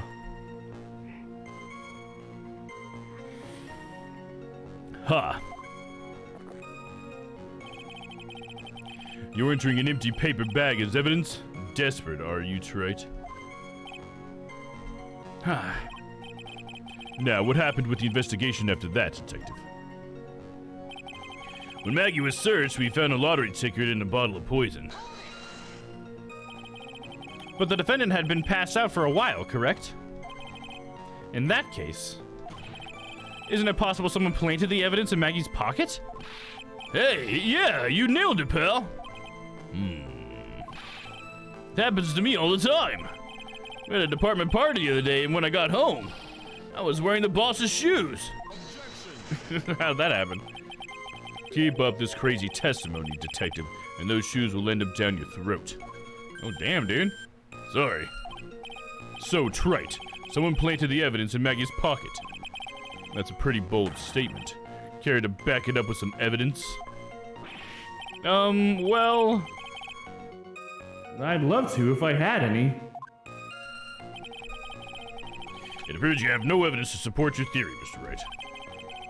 Continue with your testimony, witness. And that was it. There was nothing else missing from the crime scene. So the $500,000 lottery ticket and the bottle of poison were accounted for. Yeah. Interesting. It's true that those two items are accounted for. But wasn't there another lottery ticket that was stolen that day? Oh, yeah. The one the restaurant owner took. He won a whole dollar with it. What a lucky guy, huh? And they're going to just let him get away with it? Could it be that she had the poison but wasn't told what it was? Yeah, I guess that's true. Yeah, I can see that, Crispy. Like she was set up or something, even put up to it. Yeah, I can see that. I think it's... I'm really thinking it's gonna be that phony Phoenix Wright guy. We don't know his name yet. I think it's gonna be the Yakuza guy. But yeah, I mean, it could definitely have been the fact that it was like she was just giving it thinking it was some sort of innocuous thing. Although you think she'd tell us that, I guess, as our client, you think she'd let us know. Like, well, but somebody had just given me that. Like, why haven't we asked her why it was in her pocket? You know, does she have an answer to that, or does she not know it was in there? Is that what she's saying? It must be. That she didn't know why it was in there? I don't know. Interesting, though, right? And they're just gonna let him get away with it? It was just $1, detective. I guess no one cares when it's that little, except for Gumshoe. If I don't find a hole in his testimony, the judge is going to hand down his verdict. Gumshoe isn't giving us anything to work with. And we can't find any contradictions if he doesn't give us something. Yeah, that's true. But Maggie and Gumshoe are like Dumb and Dumber.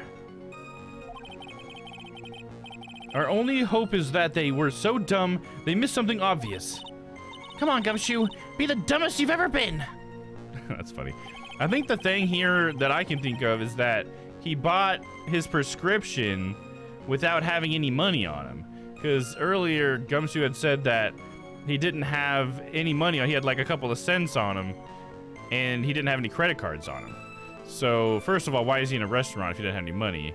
And second of all, how could he have gotten a prescription without any money? So I think we need to push on the health insurance thing, is what we needed to do. I think. Victim didn't have any identification on him. I think that was this one. He didn't have any? Are you saying that it was stolen then? No, I don't think so. The victim didn't have a driver's license or even a credit card on him, pal. All he had was 58 cents in his wallet. 58 cents? Yeah, can't believe I found someone with less in their wallet than me, pal. The victim sounds like he was a thoroughly miserable young man. Or some kind of outlaw. Why not give him a bit of an edge? I think I'm onto something here. Oh, it was actually this one, my bad. We're onto something, I think. Wait a sec. Huh? Did I say something dumb again? Let me paraphrase what you just testified to this court. The victim didn't have any form of ID on him. That's basically what you said, yes? Yeah, basically. In that case, how were you able to identify the victim so quickly? No, that. He's so let down. He's got the whole sagging shoulders and puppy eyes thing going. There was a prescription bag on the victim's table along with the lottery ticket. It seems Mr. Glenn Ellick visited his doctor before he went to Trevian. We got the victim's name from the medical records of the doc who prescribed the meds. That's a reliable enough source for the court. No, but we didn't get to talk about his health insurance?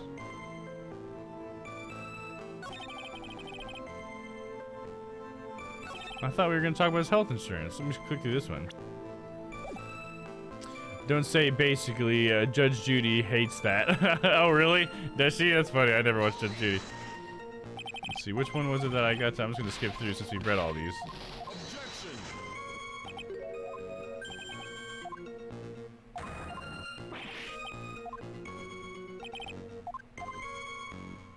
Huh? How do I get back to that one?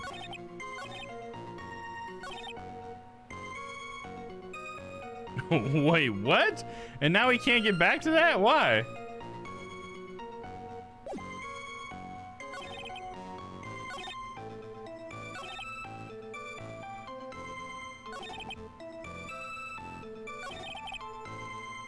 I feel like that's the hole. Huh, I don't know. I think I'm gonna get a hint here real quick.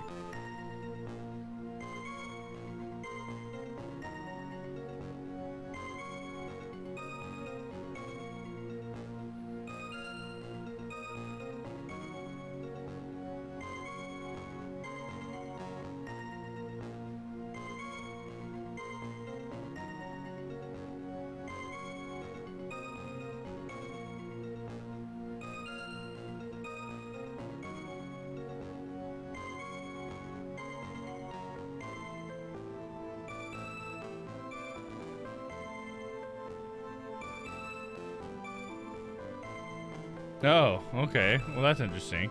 Not how I thought it was going to go down. It was the prescription bag, but it's a different thing about the prescription bag. I was on the wrong track. The thing is that because he says right here there was nothing else missing from the scene of the crime, but the bag itself has a missing prescription in it, right? It didn't have it. The bag is empty. So obviously the prescription is missing, because why would he have just gone and bought it before he got there and then not have it, right? That makes sense. I was just on the wrong track. Detective Gumshoe, I think I should point something out to you. There was just one small contradiction in your testimony. Oh, finally. I'm getting all anxious just waiting, so hurry up, will ya? You testified that nothing else was missing from the crime scene. However, the prescription bag you mentioned was empty. Did the officers recover the medicine from the scene of the crime later? No, they didn't. The victim was given a prescription right before going to Trite. Where then did the medicine disappear to? You are too cool, pal. He's like, fuck, I didn't even think of that, dude. Indeed. Due consideration was given to the victim's prescription in the previous trial. Witness, why do you always overlook such vital pieces of evidence? I guess that's the most careless thing I've done so far, huh? Yeah, that's the most careless thing he's ever done. The victim was killed by poison, and the victim's medicine mysteriously disappeared. The victim's own prescription could have been the lethal poison itself. Oh, order. Well, Mr. Godot, what do you have to say about that? Ha, that's all. What? Read for the court the name of the clinic on the prescription bag, if you will. What's the clinic's name got to do with anything? New Ear Otolaryngological Clinic. A otolaryngological? Otolaryngological? Oratory, I guess, because it's like ear. This is new ear. Just what kind of illness was the victim suffering from? Mr. Godot? Hardly an illness, Your Honor. More like a bitter war wound, you could say. A war wound? The day before the incident, Mr. Elg found himself in a fight. He took a blow to the side of the head and ruptured his eardrum. He ruptured his eardrum? Then what on earth was the prescription he was given? It was a cream that was to be applied topically inside his ear canal, not to be ingested.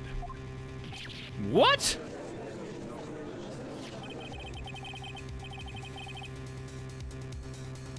Could the teacup have been meant for someone else? I mean, I don't think so, because Maggie was bringing it to him because he ordered coffee. So I don't think so. I mean, unless there's some other like crazy detail that we haven't learned yet. But so far as we know, no. But maybe could still happen. It's mentioned in the autopsy report if you read the fine print. They found traces of the medication in the victim's left ear. Yes, here it is, in very, very fine print. It seems Mr. Ellick correctly applied some of the medication while he was at Très Bien. Therefore, it would be absurd to believe that he would have eaten his medication. So, I just think it's kind of interesting that he has an eardrum problem, but he was listening to an earpiece? I guess it could have been in his good ear, but you know what I mean. Oh, you haven't seen this restaurant, Crispy. You have no idea. You have not seen this restaurant. If you saw the restaurant, Crispy, you would not think that. It's not just any old restaurant. This is Phoenix Wright, you know what I mean? Ugh. You have to look back in the VOD, check it out. Or we'll probably be back in there next week. It seems that this medication is irrelevant to the case after all. No! Nick! If you don't think of something quick, it'll be all over. She's right. But I can't get away with any old weak objection. What should I do? I think we gotta push the medication issue. Let's save it real quick there. Was it not Starbucks? McDonald's Cafe? Oh, no. It's trying to be something much more fancy than that. You gotta meet Mr. Armstrong, and then you'll kind of see what's up. And then if you see the actual restaurant, you'll see what's up. It definitely looks like it belongs. Now, let's see. Push the medication issue. Push it real good. Only moments ago, Mr. Godot made the following statement. It seems Mr. Ellick correctly applied some of his medication while at Très Bien. If that's the case, then why was the medication not found at the scene of the crime? But the medication in question was for topical use inside the ear canal. That doesn't change the fact that it could not be found at the scene of the crime. However insignificant it may seem, it's a lawyer's duty to pursue the truth. You know as well as I do that the medication is irrelevant. It hardly seems likely that the prescription drug would contain potassium cyanide. It hardly seems likely that the coffee the waitress served would contain it either. But it did. The possibility is undeniable.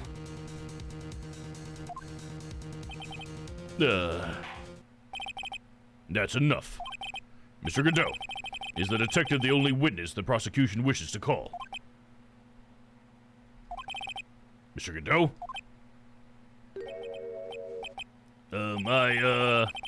I've got my own witness to call, sir. It's the old man who was there in the restaurant the one day of the murder. Victor Kudo? The pigeon hater? Very well. The matter of the disappearing medication seems little more than trivial at best. However, it wasn't explored at all in the previous trial. That is something that bothers me. Yay, good job, Nick. The court will adjourn for a 10-minute recess, after which we will hear the prosecution's next witness. Huh. I suppose this means I'll just have to finish you off with my last 6 cups. He's already drank 11, dude? Court is adjourned for recess. Alright, I think this is where we're gonna end up stopping it for tonight so that we can have a nice stopping point. So we'll go out to recess, I'll save, and then we'll probably call it there, so then the recess can kind of be a little bit of a catch-up for us so we can kind of know what's going on. Phew, that was close.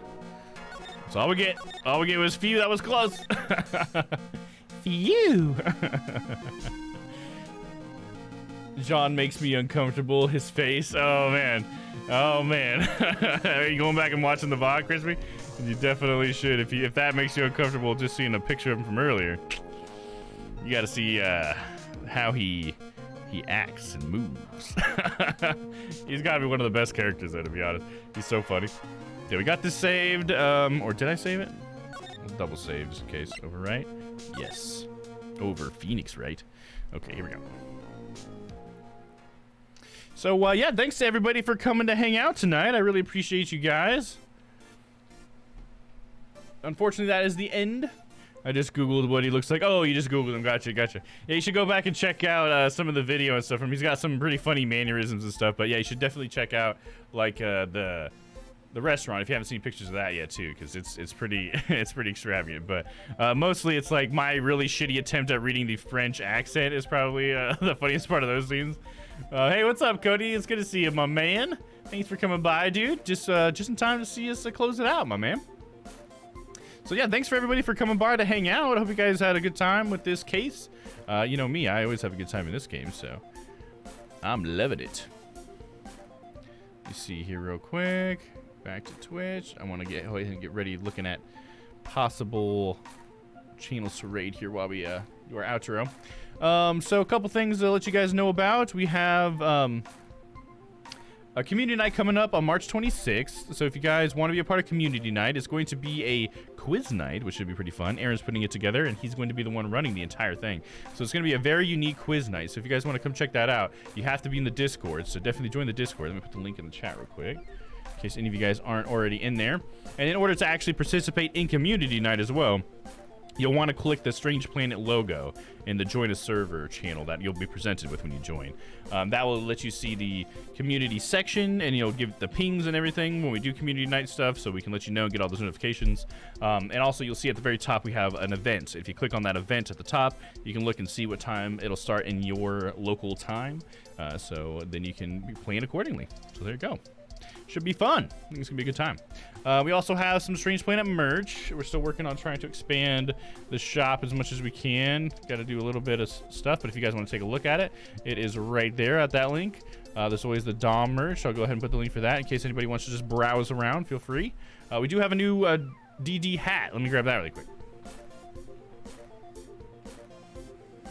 So I did just get this hat put on the store if you guys want. There's 3 different versions of the hat. Okay, the D's getting keyed out, but I mean, you get the picture. This is the dad cap, which has got the slide thing in the back, as you can see there.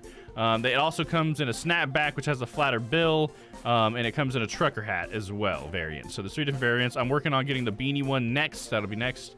And I'll also order a sample of that so we can all see it. But it honestly turns out pretty damn good. So there you go. You know, Domm Thong, they don't have it on the shop, you know? If it was an option, Crispy, I'd do it. But you know what? They limit me in what I can do, so unfortunately, I can't promise you the Domm Thong. But you know, if you want to take a thong and put a DD logo on there, I'm not against that. I'd be happy to see it. So there you go. Anyways, that's our plugs.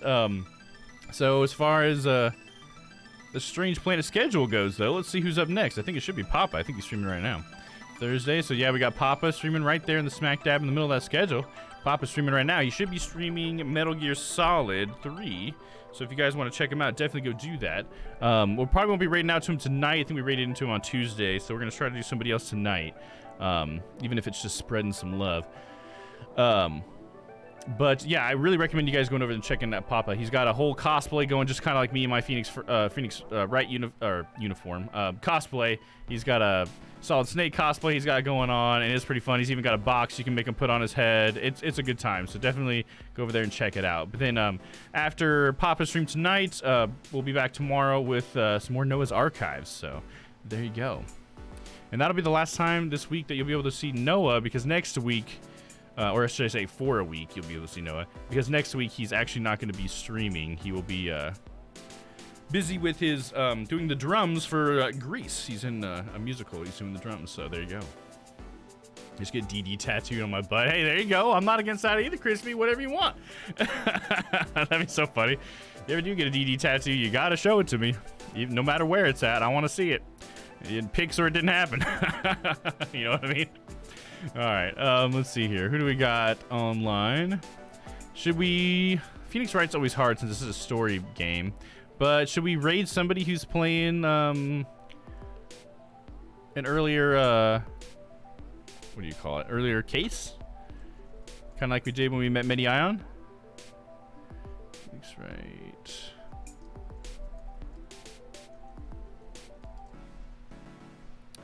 Let's see if we got anybody in Trials and Tribulations that's like far enough in the past that we don't have to worry about spoilers and stuff. Oh man, that guy's got to be ahead of me. with what he's seeing right there. I just saw a slight spoiler, maybe. Hey, look, we're the top of the category. Woot woot. That's cool. I gotta love that. A couple people that look like they're farther than us. In fact, almost everybody looks like they're farther than us. What the fuck, guys? Everybody's farther than us? Damn it. All right, we got to go back to the last game. Then, man, we're like halfway through the game, but everybody's like on the next one. I can see like a bunch of images that I'm not ready to see yet, so don't look in there, guys. Don't do that. We'll do Justice for All, see if we can find somebody. Are they voice acting? You gotta voice act it. Oh, I gotta voice act their stream? Is that what you're telling me, Crispy? Is it unwatchable if there's no voice acting? I gotta say, I've definitely become a little bit of like I have a preference for voice acting now. When I see someone playing a game that clearly would benefit from voice acting and they're just reading it, I'm just like, oh, come on, just give me a little bit, just give me a little effort there. You know what I mean? So I do appreciate Mediion. He does do a little bit, you know, you can tell like a little bit of difference in the characters. That's good. Even any amount of it I appreciate, as long as you're trying something, you know. Get some distinction between characters. So there's only 2 people playing Justice for All, so let's try the first game then. And the 2 people, like, they don't have cams and stuff, and I don't know. I usually like to try to figure out somebody who's either got like a VTuber character or cam. I don't know why I have such a bias for that, but I do. I'm a cam person. Well, there's actually somebody with like 100 viewers playing the first game. Well, that's cool. We don't need to, you know, raid into them, but that's cool. I like seeing a lot of people in there.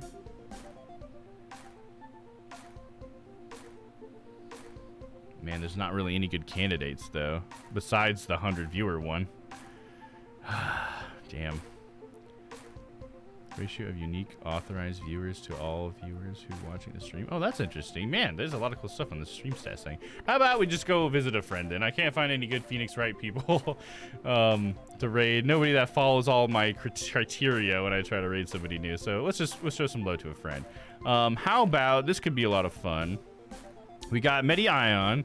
He is playing Detroit Become Human right now, and he is doing a violence run. How fun does that sound? I want to see this. I know I heard him talking about it. Me and him were talking about it the other day in his stream, and I kind of want to see it. So he's going through Detroit Become Human, and he's doing the violent thing every time he can. So he's going like complete violence run. So how about we go in there, jump in there, and check out this run? I think that'll be fun. If you guys are down for that. Let me see. Can I copy his name from here? No, I gotta click into it. And hey, you know what? For all of you guys here, thanks for sticking around. I usually like to raid. Hopefully you guys are down and are excited for these kind of things as well. We got to show some love to some other peeps. Make new friends, you know, all that good stuff. So I really appreciate you guys being here. And any of you guys who jump on the raid, I appreciate it. I understand that there's some people out there who can't jump on the raid. That's totally fine. I totally get it. You know, maybe you got stuff to do or whatever. But all of you guys who stick around for it, I really appreciate it. Hey, there's Crispy. I'm down. Yeah, and then Cody. Fuck yeah, there's the raid message, guys.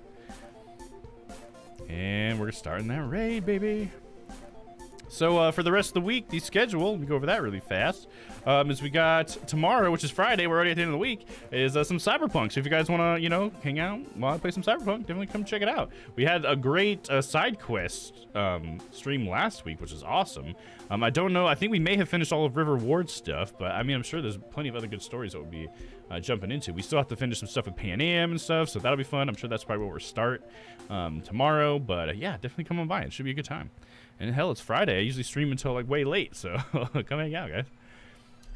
And then we'll be swinging back around to Monday. Monday, hopefully, if my internet isn't a total fucking bitch, we're gonna play some Kenna Bridge of Spirits. I'm super excited to actually play that game. It's looked so good ever since it came out. I've always wanted to play it, so yeah, that'll be Monday. But all right, guys, we're heading on over. Thank you. Oh, man, it's just like everybody jumped in there. Thank you, guys, for jumping in the raid. Such a powerful raid. Let's go check out Mediion. He's a really fun guy doing a really fun thing right now, doing a whole horror run. I mean, it's gotta be so emotionally hard to do a not horror run, but a violence run of Detroit Become Human. I can't wait to see this. We got to see you guys. So, all right, guys, until I see you next time, stay happy, stay healthy. I love you all, and we'll see you tomorrow for some Cyberpunk 2077. All right, guys, see you later. I'll see you over in Mediion's chat. So here we go.